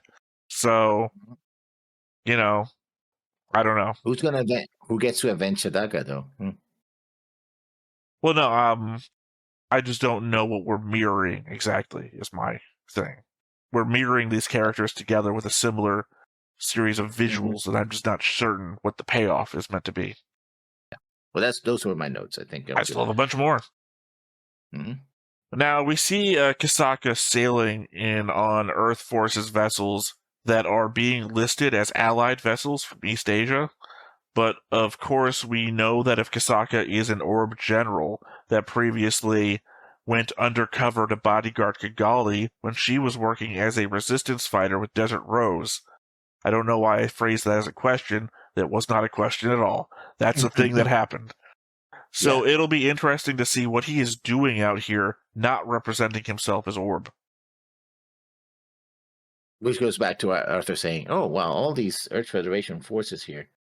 I hope they don't turn hostile." Well, I've got another thing about Atherin being a problem in that respect. This is me indicating, as I said in the episode, I pointed him out, that he was the one shot that we focused on there, that he is coming here. So he is present in the situation. I suppose it's a little less damning when the people you accuse of being the Illuminati behind all the world's evils suddenly all retreat to the same military base. Kind of indicates that you were right after all. Secret underwater base. I mean, it could have been more James Bond than that, right? I don't know. Again, it's the point of, I think these are all fucking reptilian aliens. And then they all suddenly retreat to Antarctica, and you're like, I knew it! Even though Mir didn't go with Atherin, her first inclination when hearing that Atherin might be in danger was to go to Atherin and try to warn him that he needs to change before something bad happens. Mir isn't bad. She's attached to this dream life that she's suddenly been given. At the same time, she cares about the people that she's grown attached to. If she were just a puppet of Durandal's, I don't believe that she would have acted this way. She wants Atherin around and to be safe, despite what Durandal thinks. Yeah, but does she want Atherin because that's what's expected of her, in the sense that, the real Lackas and Atherin were, together. So, I mean, and then they were betrothed. Like, I can do that too, right? Or does she genuinely care about him in a sense as an individual? Like, Mir care. I mean, that is a number of levels of question. Yeah. I know here's the thing. I thought that same thing, but I didn't want to put it down because it besmirches Mira's character. So I think she's it besmirches Mira's character, and I don't think, especially in the scene that she's been given, that she deserves to be besmirched in that way, because she's obviously going. I am the same way that I was like, God, I fucking hate Flay, to Flay is the most interesting character in the show. Mira has been, I don't know, she's more like Flay at the end. I've been interested in Mira the whole way through, but this was like her top-notch performance. She is doing a great job, and I feel for her when she's like in the rain, like Arthur's like, come on, come with me, and she's like, I can't. I don't know, it's merging. I think it's more of the tragedy of her buying into this fantasy that she's been put into and being manipulated. It's like, I have to believe I'm Lacus in order to be believable as Lacus. And one of the things about Lacus is that he was betrothed to Athrun. And so if she believes Lacus was in love with Athrun, then I must also be in love with Athrun. Otherwise, I'm not playing the role, right? I don't think. So here's the thing, though. If she was really playing the role, she would have left with Athrun. What's the one thing that we know that Lacus does? Breaks away, starts her own damn thing, and then uprises against the government. If she really wanted to play out Lacus as the entirety of Lacus, she would have gone with Athrun. But she's like, no, I want to be who I am right now. Yes, in the rain. I think I said that during the episode. Roy Batty. Mm-hmm. I wonder what makes Ray certain that Kira is alive. He seemed to say it with a conviction beyond a mere I believe statement. Maybe there is a mole aboard the Archangel, and that's who Ray has been talking to all along with those computer terminal scenes. No. I think what he says is, Kira is alive, and Durandal says, "Oh, but are you certain about alive?" Yeah, because he says as long as Athrun believes that since Athrun cannot kill him. No, he says that Kira will be alive in his heart. I'm saying, though, that what you said at the very beginning is dead end. You don't need to say the rest of the sentence. He says Kira is alive. Flat out. No punctuation mark of no question mark at the end. No, I think Kira is alive. He says Kira is alive. With conviction. No. Yeah. There's a period there. Then he goes on to talk about so long as Athrun may believe or anything in Kira in his heart, blah, blah, blah, blah. Different sentence. Might as well be a different paragraph. He says Kira is alive, period. No inflection to the voice. It's a statement of fact being made by Ray. How do you think about previous question marks you've had about how did they know where to find the Archangel? They were clearly knew where it was. I think there's a mole. And I think Ray's in touch with that mole. He should see a doctor. Devil's advocate here. Durandal didn't express any indication that he was going to kill Athrun. He said that he was an unfortunate, and one might read into what he said about Kira being an unfortunate. That was his reason that Kira was targeted. But I think you could have easily read Durandal's words about Kira as he was an unfortunate to not have been utilized properly. In a world where people living their best lives, doing what they do best, gives them happiness. It is entirely possible that he would have just been removed from faith service and retired. Athrun, choosing to play this like a spy thriller, could have turned this into a self-fulfilling prophecy. I mean, he does go on to attack multiple zaft security guards while they are on heightened alert due to the presence of many Earth Alliance ally ships that, in Arthur's words, kill them all if they decided to surprise attack them. Not for nothing, but I was talking about charging Athrun for assault just last episode for striking Shin. For all we know, it could have just been a coincidence of timing. Yeah, but there's literally basically said, he said, I can just charge him for anything, right? Yeah. You said Lacus, sorry. I thought you were talking about Mir, but you said Durandal. Mir. You said Lacus, but you were talking about Durandal. Mir. I thought you were confusing Mir for Lacus, and I was like, I got you too. Well, actually, I did, because Mir is the one who overhears the conversation. Here's the thing: if you were going to comedically misinterpret all of this, I could charge him for anything, and then he sends guards down for Athrun punching Shin for no reason, because that's technically assault. As I said, bring him up for charges. But Athrun just assumes, fuck, they're going to kill me, and goes all spy thriller about this. When literally, it could have been, we got to escort you to the brig, because we're going to have a judge thing come in. Literally, everyone's on heightened fucking alert, and Athrun decides to go James Bond all of a sudden.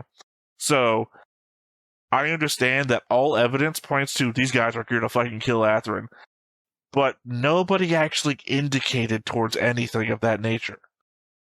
Until Ray basically tries to kill him. That's Ray. I was saying Durandal didn't say, hey, go kill Athrun. It's just an easily misreadable series of words. Which also, actually, I'm going to skip down. I have like a bunch more here, but I'm going to skip down. Actually, I have 4 more. I'm going to skip to my third one down, talking about easily misreadable. Just a note for a sub versus dub difference. In the sub, Durandal says to Talia, I don't have the details yet, but Athrun suddenly shot one of our guards and is trying to escape. In the dub, Durandal says to Talia, I don't have all the details yet. Apparently Athrun overpowered our guards and is trying to make a getaway. Now, I have to point out, the sub Durandal is lying. The dub Durandal is telling the truth. As far as we know, Athrun didn't shoot anyone. However, we did see him attack a guard from behind and take their gun, which would be overpowering them. So, literally 2 different things here.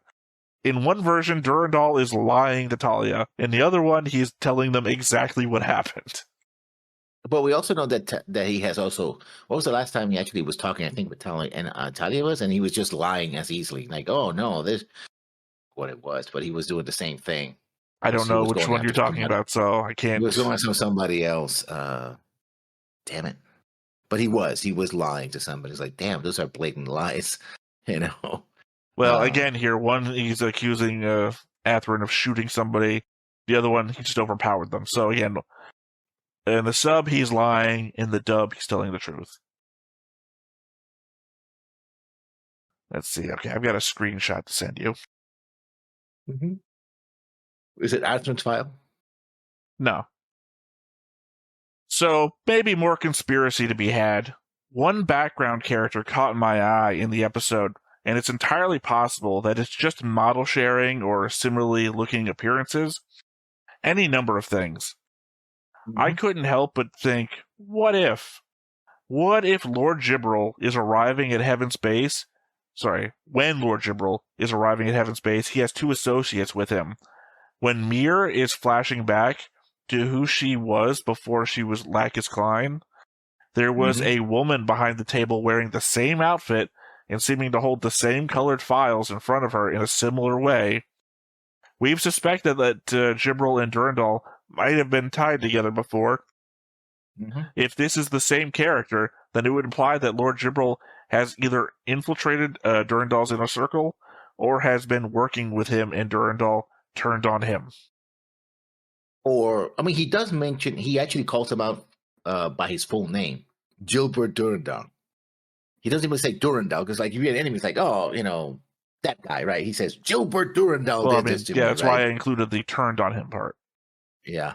But it could basically mean that she is, in fact, Durandal's mole in Logos. Yeah, I mean, it could go either way, but it's the fact that of timing. That one of these is a long-term flashback from Mir, and we know that those are somewhere in there. There's the bodyguards that guard Mir all the time that report back to Durandal, and that this is the present where Gibril is, and that she's with Gibril in the retreat back to Heaven's Base. So either she works for Gibril, and that's why she's with him in the retreat, or she works for Durandal, and Durandal has a mole all the way there. And one of these is easier to explain than the other. Yeah. Or, as I said before, this is just a shared character model, and I'm looking too deeply into the background characters. I don't even remember. I think it's just I was looking at this scene before, seeing if I recognized anybody around Jibril when he gets to that base. I was like, wait a second. I know that skirt. I mean, I would love it if that pays off. If I was just 100% true, and this is a thing, and it's like, oh, I noticed background characters, and they were important. Alright. I mentioned before Arthur's comment about how if all of the Earth Alliance allied forces turned on them, they'd be toast. Well, Atherin's escape attempt could really cause all of that. Mayrin hacking the system and setting off a distraction alarm could easily cause a misunderstanding between two already tense groups of people on heightened alert around each other, especially since the flashing light indicates she set it off in the harbor, where we saw the Alliance ships sailing in. Even if you believe Durandal to be the bad guy all of a sudden, this is still a move that could create an incident that could set off yet another round of fighting and get more people killed. Even the Zaft guards indicate the whole situation is a mess with the Alliance around. No, I agree. Yeah, so Atherin could make everything worse. All right, He was waiting for his life, so. Well, we assume. Again, devil's advocated before already. They literally could have wanted to be taking him to the brig to answer for assaulting a fellow officer. It's not the first time he's punched Shin. Maybe Shin pressed charges once. Don't let yourself be the abusee in an abusive relationship. So Rey's now got the Legend, which would have been Atherin's suit, and we can see from the power-up process that this baby is nuclear. Another stupid abbreviation for you. Gunnery United Nuclear Deuterion Adva Maneuver System. Gundam. They're all stupid like that. I mean, it says literally it's nuclear in there. So I guess placing it on the same tier as the Freedom and the Justice. But as Durandal pointed out earlier, the Destiny is the stronger suit. So I guess it will also be nuclear. Because I don't know how it could be stronger and not also be nuclear. Is that it? That is it. Okay. We have no comments, I think. So we move into the show then. All right, let's go ahead and hop on into it. But before we get started, make sure that you hit the like button. Hit that subscribe button. Comment down below to feed that algorithm. On top of all that, if you want to watch more shows like this, unfiltered, uncensored, and uncut, as well as some early access stuff, you can check it out over on the Patreon. It's just $5 a month, but hey, no pressure. There's zero pressure in order to do that. It's just a little bit of extra support, and it would be greatly appreciated.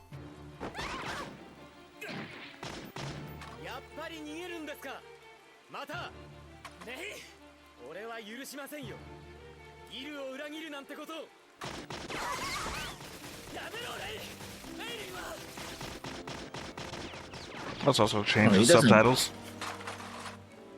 He doesn't care about Marin. Well, this one he says not Marin, and before he says Marin's here, something like that. So.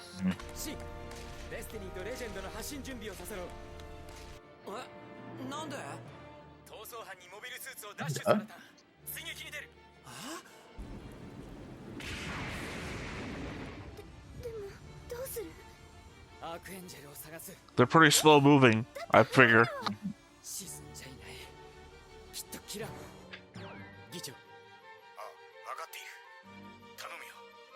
At least we're gonna find out how the hell. Say, dumb fucking name. We're gonna see how the hell Atherin is gonna beat the two strongest mobile suits in a goof.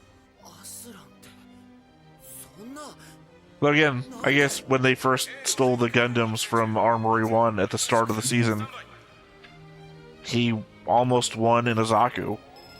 Yeah. Yep, nuclear. They're both nuclear.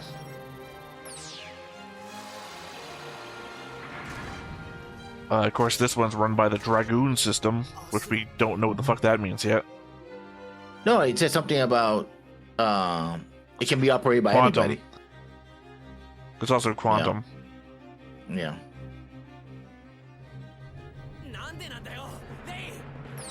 Also, being able to be run by anybody doesn't mean anything. Season 1 established a program made by Kira that allowed naturals to run them.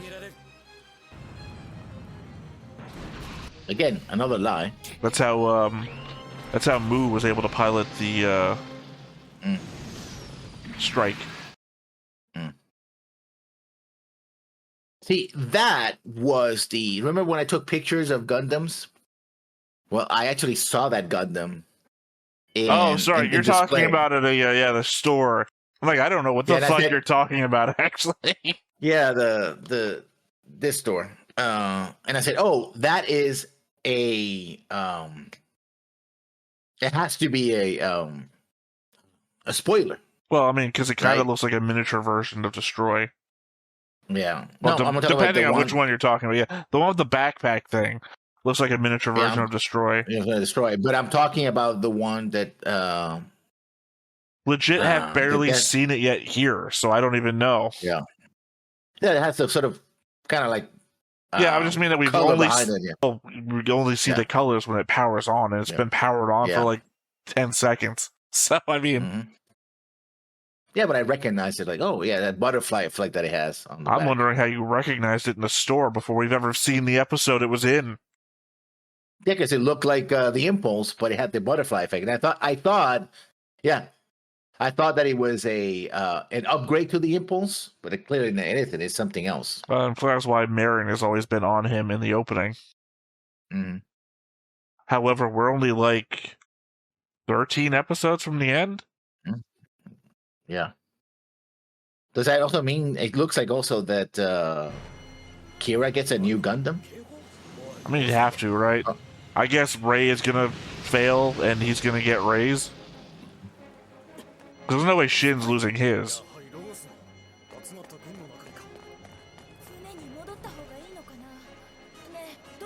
Oh, I'm in front. Oh. Yeah, this is gonna turn into a shootout. Well, duh.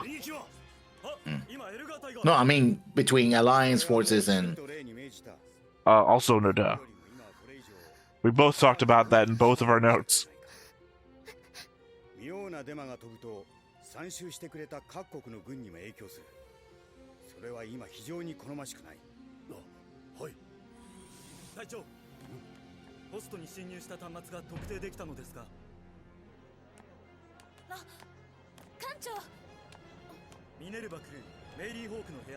I wonder if Luna Marie is going to catch flack for what her sister does.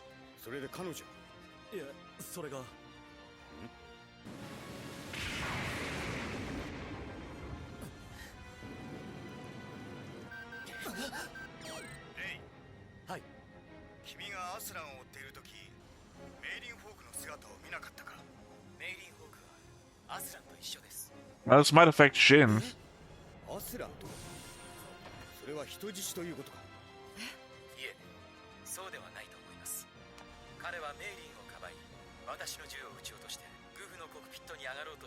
At least he didn't die about that. Well, that's the only reason why he would lie to Durandal. There should be video of that.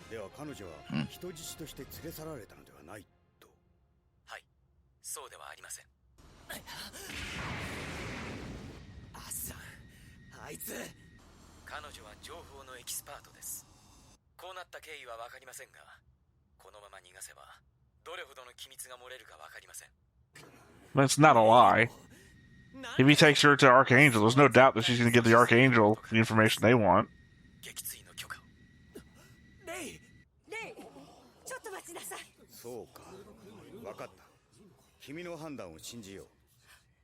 Yeah, Ray is on a murder. he's gonna kill them all. He just wants him dead.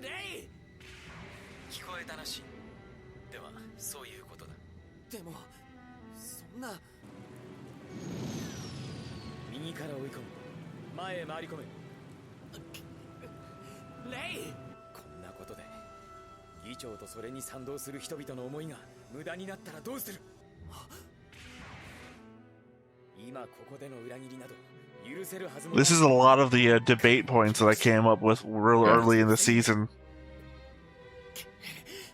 All the shit you would have sacrificed for any little thing along the way.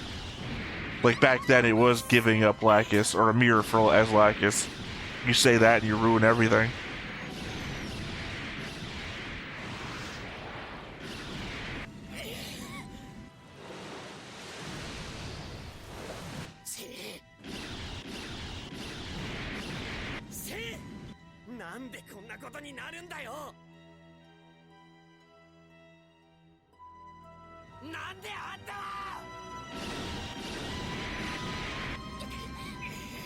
I gotta believe he's choosing to miss. Ah, cool new shield.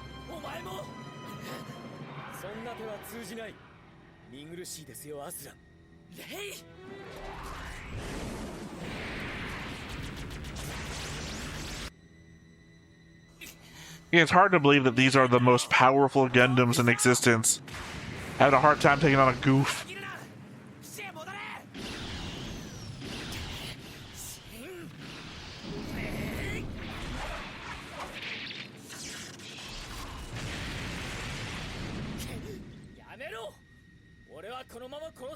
I guess Marin being on board is the greatest armor that he's got right now.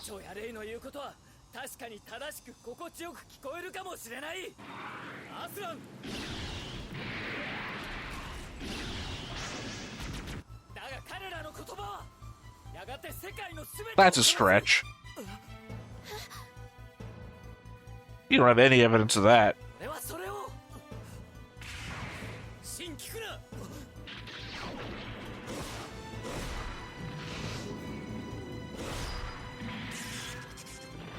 Okay, cool new sword.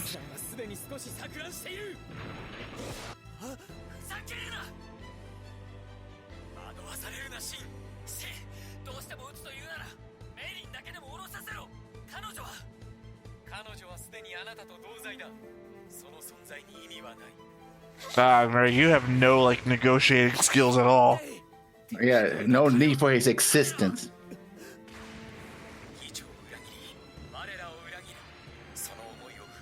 I mean, this is the cut the baby in half moment thing. Yeah. Well, you both want her. I'll cut her in half. Well, no, just kill me. Let her live.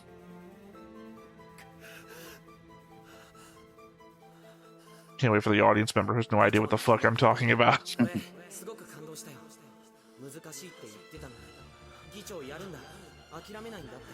I'm gonna hate it if shit just fucking kills Rey. I don't think he can. He's got the more powerful mobile suit. Yeah, but I don't think emotionally he's not available. I mean, that might be the thing. What if he kills Rey, Athrun takes him back to Archangel, and then he just gives up the mobile suit? That's how Kira gets it. He emotionally has a breakdown.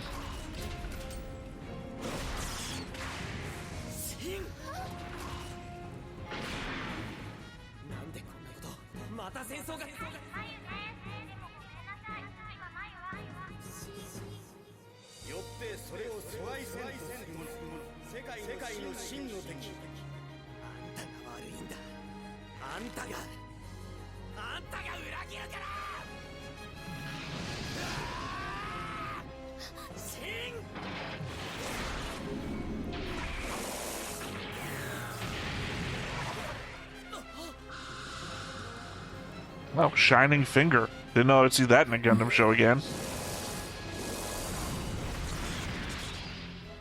Yeah, I was legit worried that he was going to go after Rey. That was going to be a subversion. You betrayed us. And he goes after Rey instead.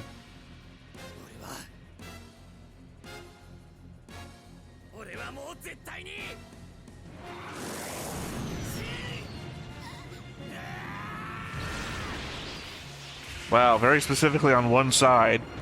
Is it the side that she was on in the cockpit? Explosions don't matter. We already know that in the show. You think people would die in an explosion, and they never do.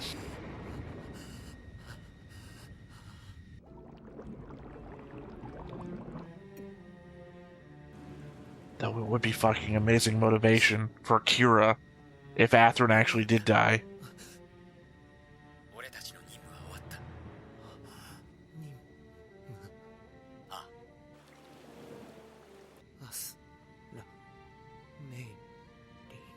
No, there's the breakdown I was describing, though. 敵を撃ったんだ俺たちはやるべきことをやったんださ戻るぞ Now, it's gonna be a tough talk with Luna Maria.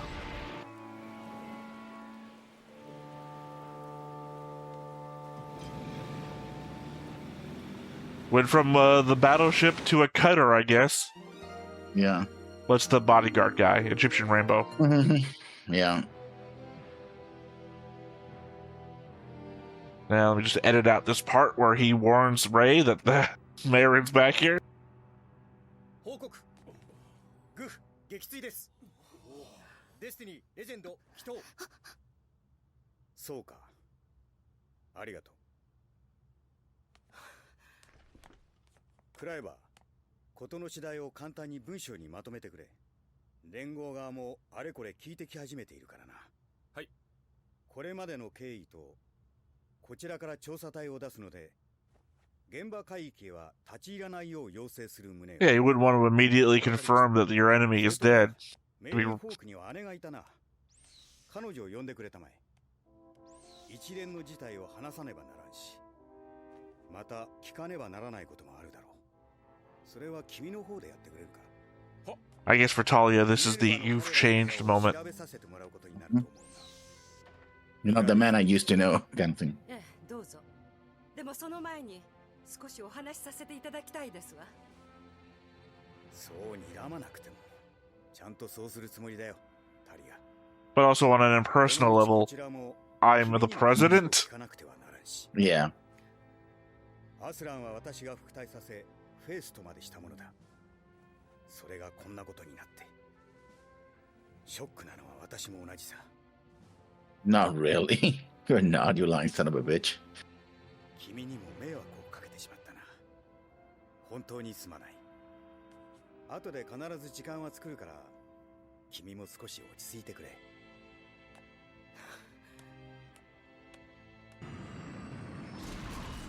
Nothing women like more than being told to calm down.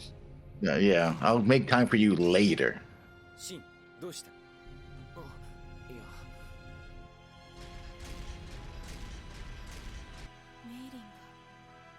メイリンがなんでそんなはずはありませんあの子がそんなスランもそんなの Well, I don't know why you could say that about Atherin. Literally, Atherin would do something like that. He has a history of defection.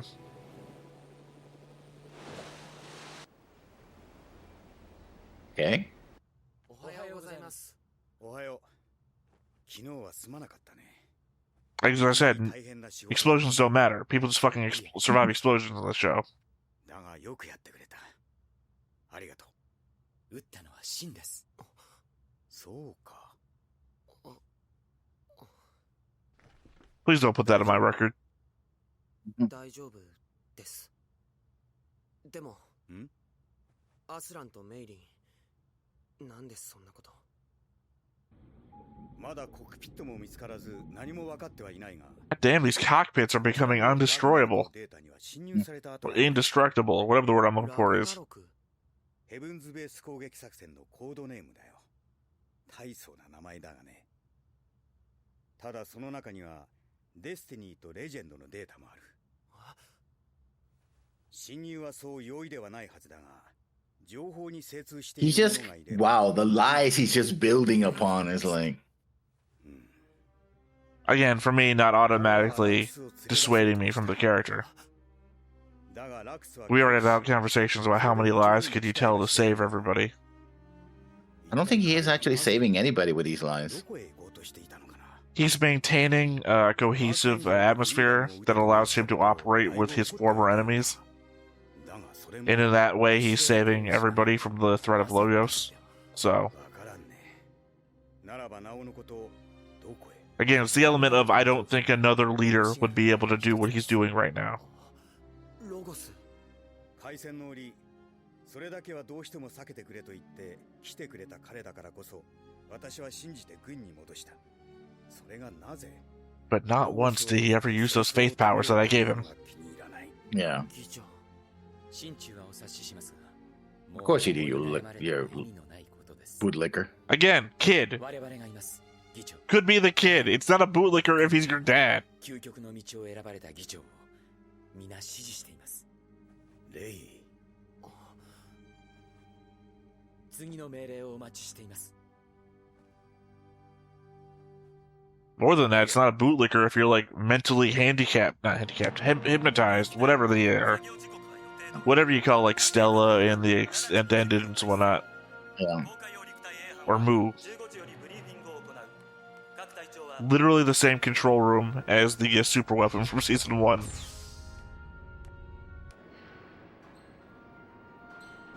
れがデスティニー、レジェンド、シンとレイが乗るのか。今度はメイリーはよせよ。そのことは言うな。もう絶対に。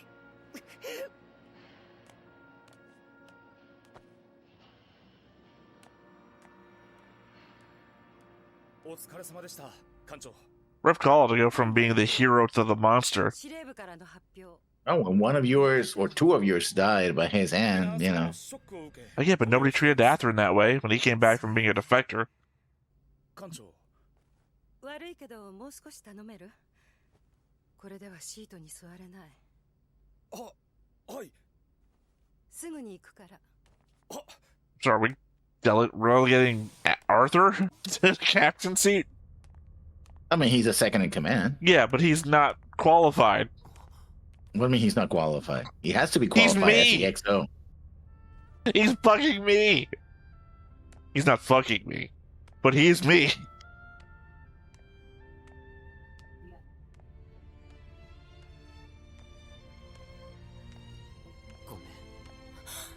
That's all you need or deserve. Really? That's What? his sister. I was being sarcastic. Are you taking me seriously? Oh, I'm pointing that's out right. that that's all he said. Yeah. As though I was him. That's what I was saying. Mm. Man, you're just like Fenrir all of a sudden.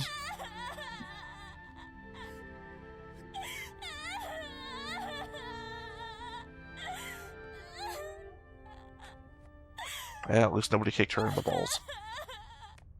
Because, I mean, it's so natural sounding. Yeah. Look, here's the thing, is I don't have to give it much emotion, because, yes, it's sad that she's crying, but we know that they're not dead. Yeah. Literally, they didn't find the cockpit. And we've already established Kira survived in his cockpit.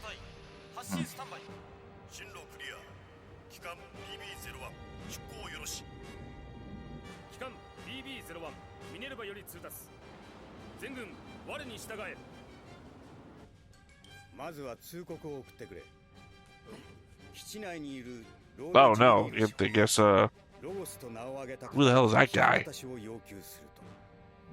What, Gabriel? No, the guy next to him.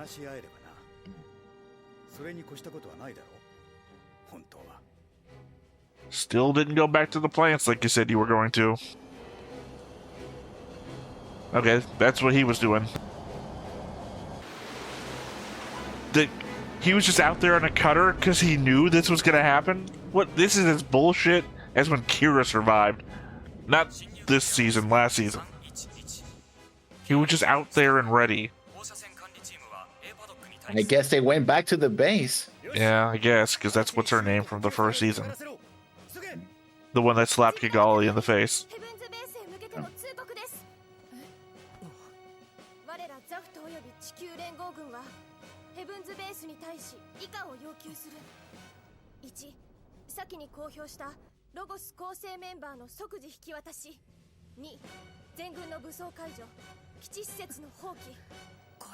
What are you getting mad about? What are you getting mad about this time? This is literally space and Earth united as one. How is this bad?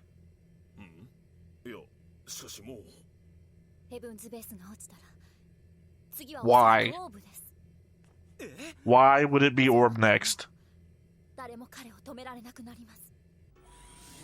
Okay, why do you know that you're talking like that? It's fucking stupid. This is stupid.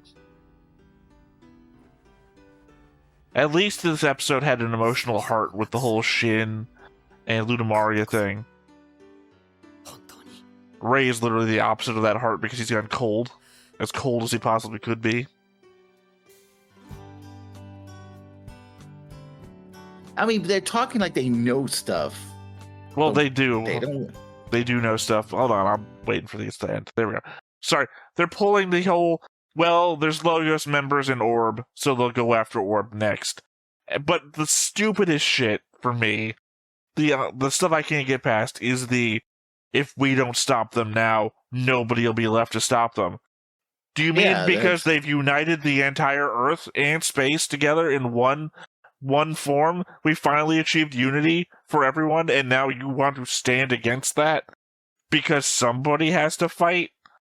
Why? Maybe. What is that Reddit forum? Am I the asshole?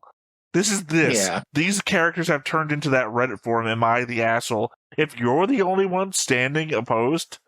Because this isn't like, they came from my neighbors and I said nothing. This isn't one of those. This is literally, we know the architects of all the murders that are going on, and we're finally taking them out. But who stands up for the murderers if I don't stand? It's like, what the fuck are you doing? Yeah. They're acting like they know more than just that. And well, they're also like, taking military action instead of any sort of negotiation or talks or anything. Yeah.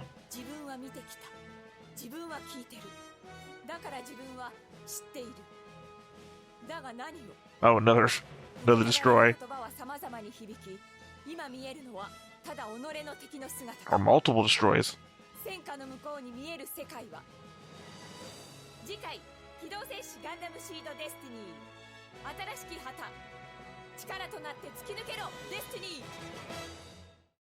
ー Fucking hell. This is my worry. The show is getting worse. It's getting worse because I completely disagree with what's going on here.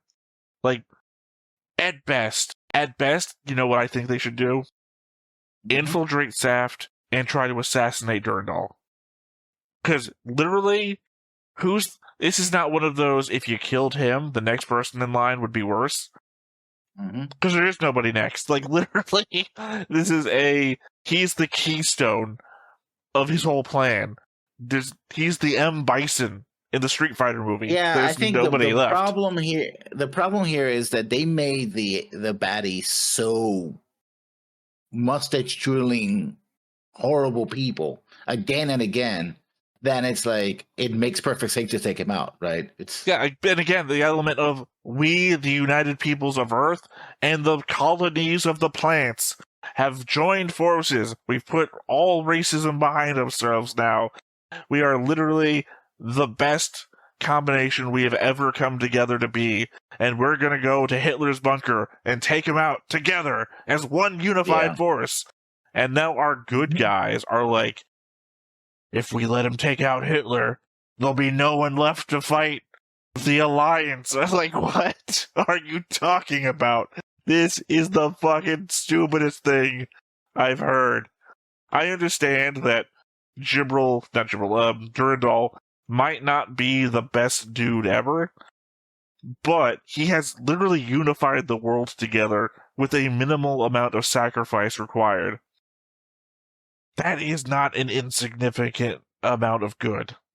But they're acting like they know something about Durandal that we don't know that justifies their actions. Well, he's going to have these terrible plans or something like that. I actually argue that they are acting on information they don't have, as you're saying, but they're acting on the information that we just got. Like, the things that we just saw with Atherin and everything, they're acting like, oh, we can't let him get away with that. It's like, what? But more so, it looks more like they're acting on the whole, there's probably Logos people in Orb. And it's like, God, if he had gone back to Orb 20 episodes ago and been handling it this whole time, you wouldn't have had to lose people in all those fights. Probably could have put Orb back on the right track. Ironically, if you think about it, if you had never left Orb in the first place, didn't get scared off by one assassination attempt that you won, by the way. Maybe you don't kidnap Kigali from her legally represented position. It's dumb. It's just dumb. I'm getting 00 vibes. I know everybody loves 00, but the whole military intercession to fight combat. So essentially, we're going to fight fighting with fighting is what I'm getting here. But again, as you pointed out, the bad guys are bad guys. Durandal is the lesser of two evils, and you're choosing to side with systematic racism and military-industrial complex against guy who hasn't even revealed a plan yet to be a bad guy. Yeah. Or you have proof that he's done something. I mean, I think I know what. I have an idea what he did, and we talked about this before. That there was no Sala faction, that it was him all along. But nobody knows that. That's a conjecture on my part. So I mean, probably right. In which case, he staged the World Fall event or whatever it was called to put himself. World break again. World break again. He has Palpatined himself. Yeah. In which case, that actually would be like, oh, we had a truce at least. And then you create a situation which, had the Minerva not being effective and being in the right position, would have killed so many people that it would have been a genocidal effect, right?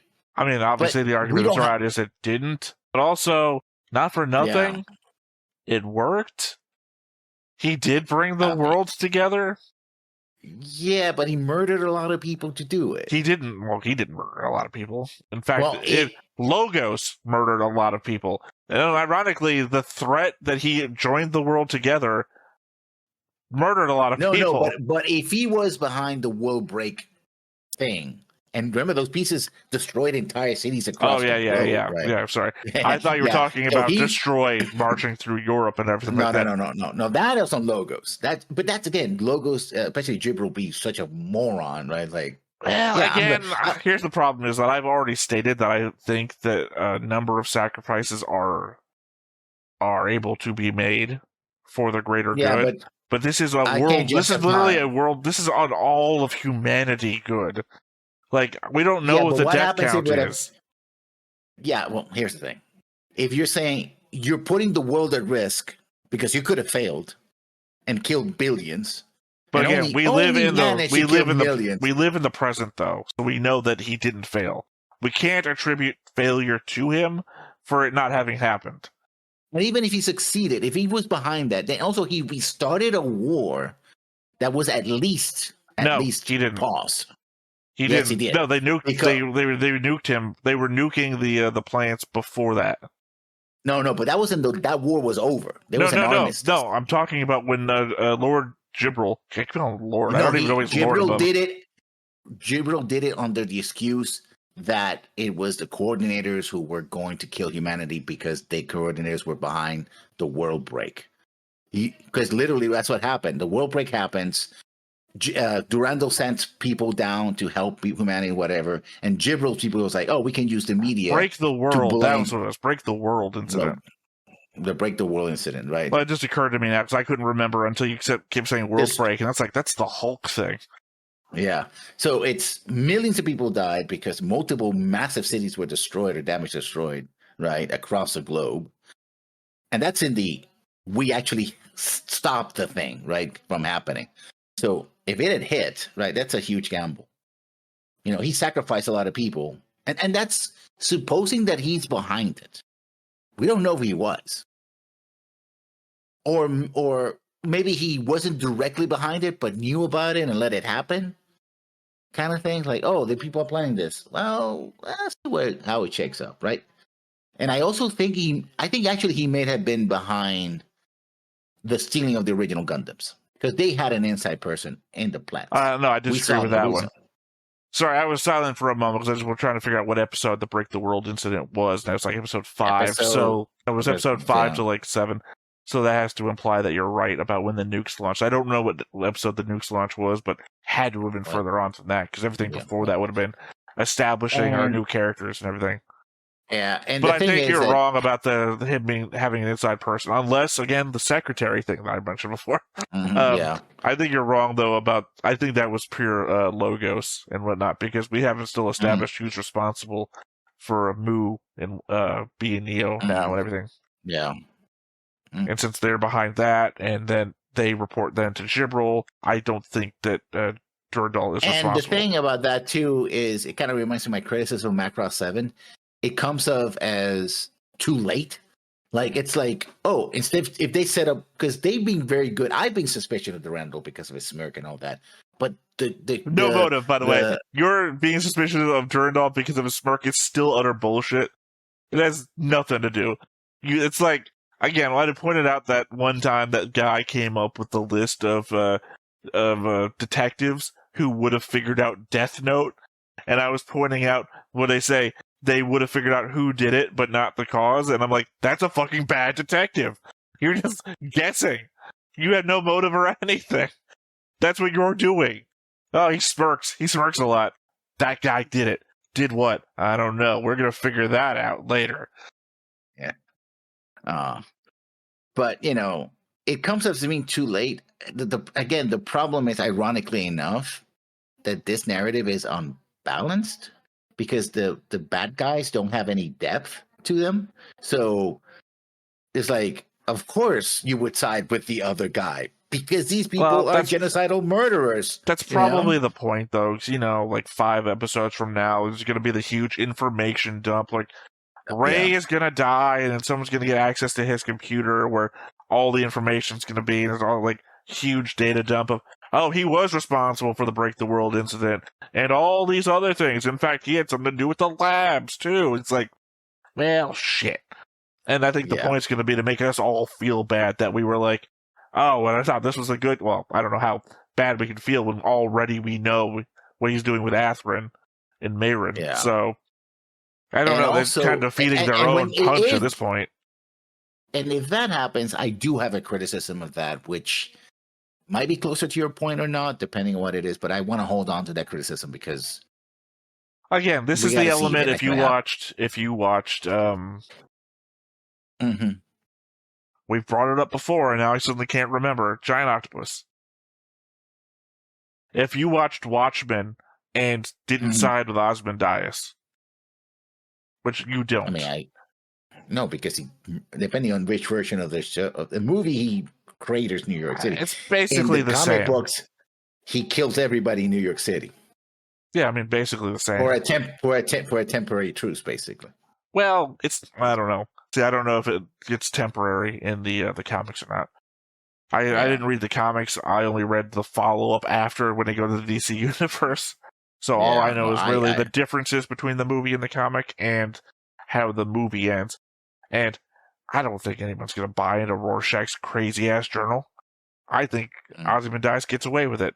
In which case, long live President Nixon? I don't know how this is going to go. But the idea is still that they brought the world together. And I don't see that as a bad thing. So... Well, I see mass murder as a bad thing. Again, I hate to... I'm not going to make the euphemism, so I'm not going to say the thing that most people would expect me to say right here. I am just going to say that what's better in the long run for humanity? That multiple superpowers get into a nuclear war and we all fight extinction at the cost of never-ending war. That's going to happen. Well, I don't know. It seems pretty evident. It seems pretty evident that it's probably going to happen, especially the way things are going these days. Well, but that's basically what's his name argument. Ultimately, that's Rao's argument. We're fucked because you've made me agree with the guy I had myself drawn as. You evil bastard. Yeah, Rao is like, oh, I might as well kill everybody because eventually they're going to kill everybody. Well, no, it seems like then in that case, Durandal is fighting against Rao's perspective. Because Rao's perspective is they're all going to kill themselves anyway, so I might as well just have a hand in it. And Durandal's like, you're right. We might be able... There probably is a way that we can fight this from ever happening.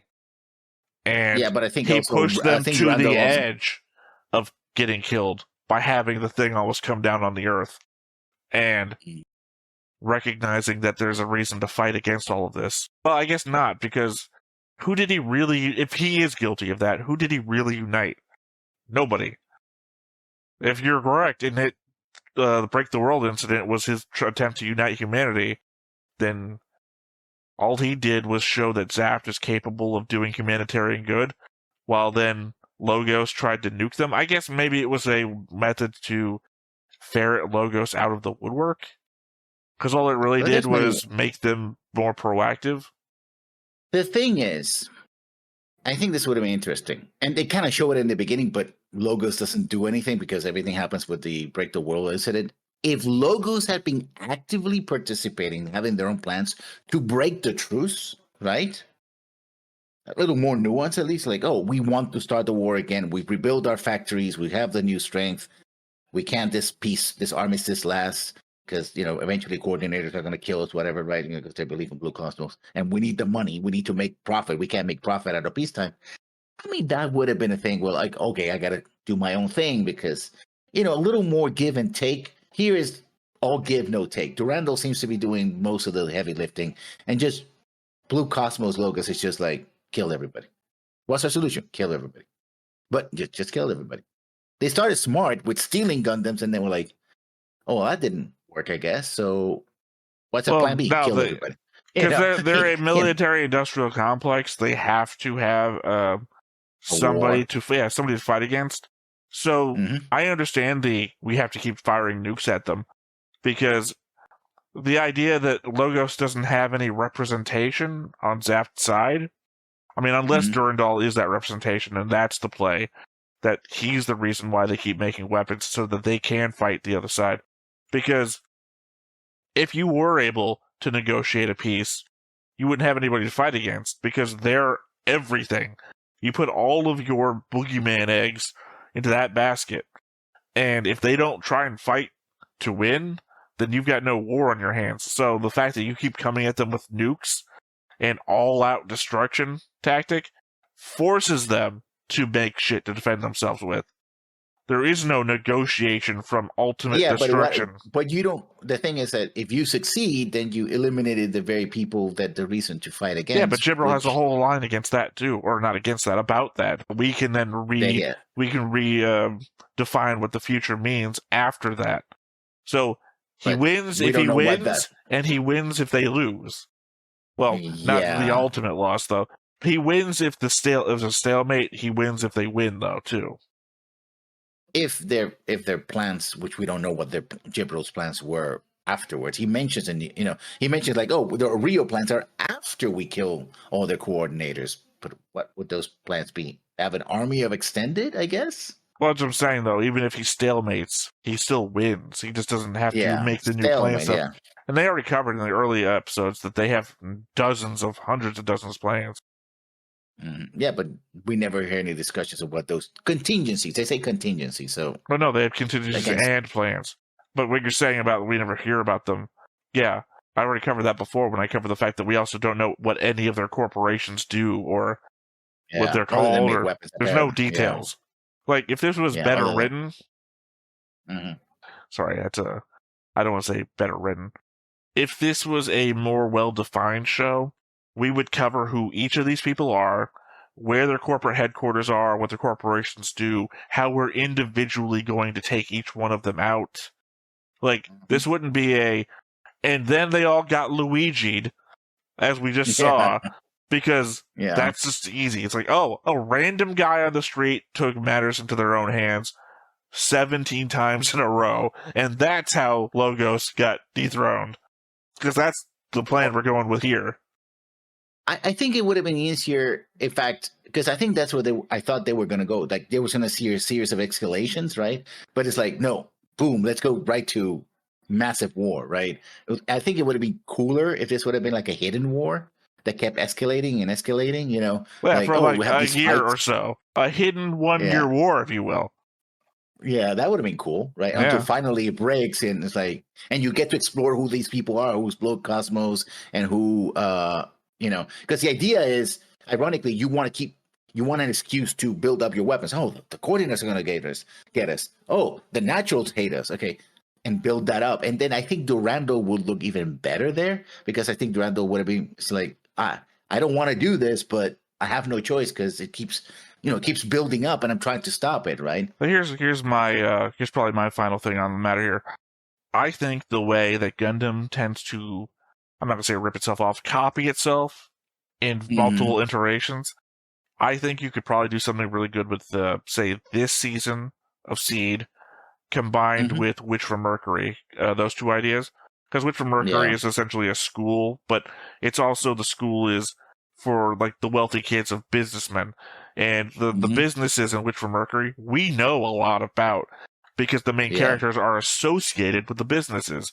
And also, like, the main big bad, not because he's the big bad guy, he is just not a good guy who doesn't turn out to be the big bad guy. He's just a bad dad who also threw every bunch of people under the bus to take over the mega corporation. But we also know how he operates the company, who's ranked in what in the company, because they're also vying against one another to get like the better deals and make more sales with mobile suits and whatnot. The way all of that works is great for letting us know who the corporations are, who the people in charge of them are, all of that shit. Now, if we could somehow take that method of letting us know about the corporations and everything like that, and then apply that into some sort of the corporations are bad, we gotta take them out. I could easily see us doing some sort of take them out from the inside sort of a storyline. Where, again, the same way that Witch from Mercury disassociates itself from a war scenario to be like an economic struggle that features combat still. We can combine those two things, have that kind of storyline. Like 80% Witch from Mercury, 20% Gundam Seed Season 2. Sorry, Gundam Seed Destiny. Yeah. Yeah, but this is not that kind of story. Well, it lacks focus is the problem. This one lacks focus to the degree that, as we point out, the bad guys are just mustache-twirling bad guys. Yeah. We needed somebody to stand against, and these guys exist. I mean, I'm not opposed to having a bad guy who's just an a-hole, right? If you want to have a bad guy who's genocidal, go for it. If you want to have a guy who is, chess master, go for it. You want to have a guy who is, kind of middling, like, I'm kind of like Yuna is like, I'm just going to do whatever you tell me because, you can have that variety. But like 90% of the bad guys are just, all of them are on the same boat. The president of the United States, the entirety of Logos, they're all Jibril, basically. Like, they're like, Jibril, what are you doing? Jibril, help us. That's it. That's all they do, Like, you're like, oh, and Jibril is back and forth, like, I want you to kill everybody. Yeah, but we need to have a war in order to keep. Yeah, no, I just want everybody dead. We'll deal with what happens later. There's also the element. I got folders of plans. Yeah, Well, there's also the element that your mustache twirling bad guys have to be believable in some respect. Yeah, and I guess they hit that with at least military-industrial complex because guy on the streets can at least know. Oh, I understand what that is. They make weapons, right? Yeah, something like that. Yeah. But then it's like, but times 20. Like, we need at least 20 of those, but we don't have time to focus on them as characters. Or even the main one. We can't focus on the main one either, but Even this guy, Astral, the son of the guy, one of the Logos, when he was in the space, like, we got to destroy them all, or otherwise, although he shot at the plants instead of shooting at the big laser, kind of defeated his purpose. Like, we got to defeat them, otherwise they're going to kill us all, right? He was in a position where, like, yes, I am an evil bastard. I need to be stopped. But also these other people are evil bastards. They need to be stopped. So his only mistake was like aiming the nukes at the wrong place. Well, no, they fired like 2 waves of nukes at the plants, but the idea was that after they did that, they fucking failed completely, and then they shoot the moon base with a super weapon, and that's when they're like, we need to retreat, we need to regroup, and he's like, this is the only chance we get. If we retreat from here, they still have that, they can keep shooting, and then in the return to fighting, that's when he gets into the fight with Bad Girl, and ultimately gets killed. So he doesn't actually fire any nukes after that point. He just completely fails. But also, not for nothing, as extremely stupid as it was, we know what Asriel's motivation was. He got bullied as a kid, and his mom got scared, and then he went to Bethlehem. Anyway, yeah. Again, we can be upset about how stupid Asriel's backstory is for hating coordinators, but we know it. Name me one thing about Gibril's past. He has blue lips for some reason. He likes makeup. I said don't his know, past. Literally nothing. Yeah. We couldn't even guess where he lived right. Again, Yeah. is he on the moon? Is he on you said Mars, space station? Yeah. Turns out he was on Earth. Yeah, Although, because to I said that. To be fair to our previous assertion of how stupid he would be if he was behind the Break the Earth incident, if we were right and it is Gibril, then he wasn't so stupid as to drop him a space station on himself. Yeah. But he was so calm about it. It's like, oh, they're dropping a space station. Well, I think everybody was very calm about it. It's like, oh, yeah, this is happening. Well, because they all have Okay. hundreds of contingency plans. So, Yeah. But apparently, no garbage One of collector. them, or front guard that can stop two guys with a pistol going in the front door. Oh, no, they had those guards. Because remember, we saw the other ones, that they were Earth Defense Force guys who just got overwhelmed. But no, I just mean the fact that they had all that trash. Why did they show us that he had all the trash in his yard? Yeah, I don't know. Super rich, owns a mansion, can't afford trash collection. Mhm. Is it like a metaphor? Like, I still don't understand it. Camera pan, bunch of refrigerators. Oh, fridges. Maybe that's preparing us for a fridge metaphor. Yeah, I guess so. And abandoned cars and shit like that. Yeah, it's like, why? He's rich, but maybe he's not rich. I don't Tridus of the past, I guess. I don't know. Yeah, it's like, I don't know. Maybe it was over our heads. Maybe the show is too smart for us.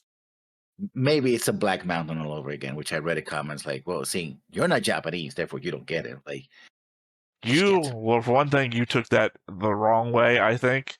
Also, you're spoiling it, because I did put that down in the comment section for next Macross read, so we're going to be reading that one on the air anyway, so save your reaction. Yeah. All right, any final thoughts about this episode?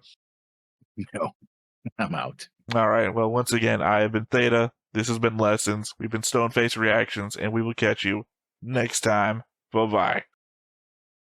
Hey everybody, thanks for watching another Stoneface Reactions. If you have an idea of another video we could go ahead and watch, go ahead and put it in the comments down below and we'll add it to the wheel. Be sure to like, comment, and subscribe, and let us know what you thought about this video, what parts you liked. And until then, we'll see you next time. Is this too goofy?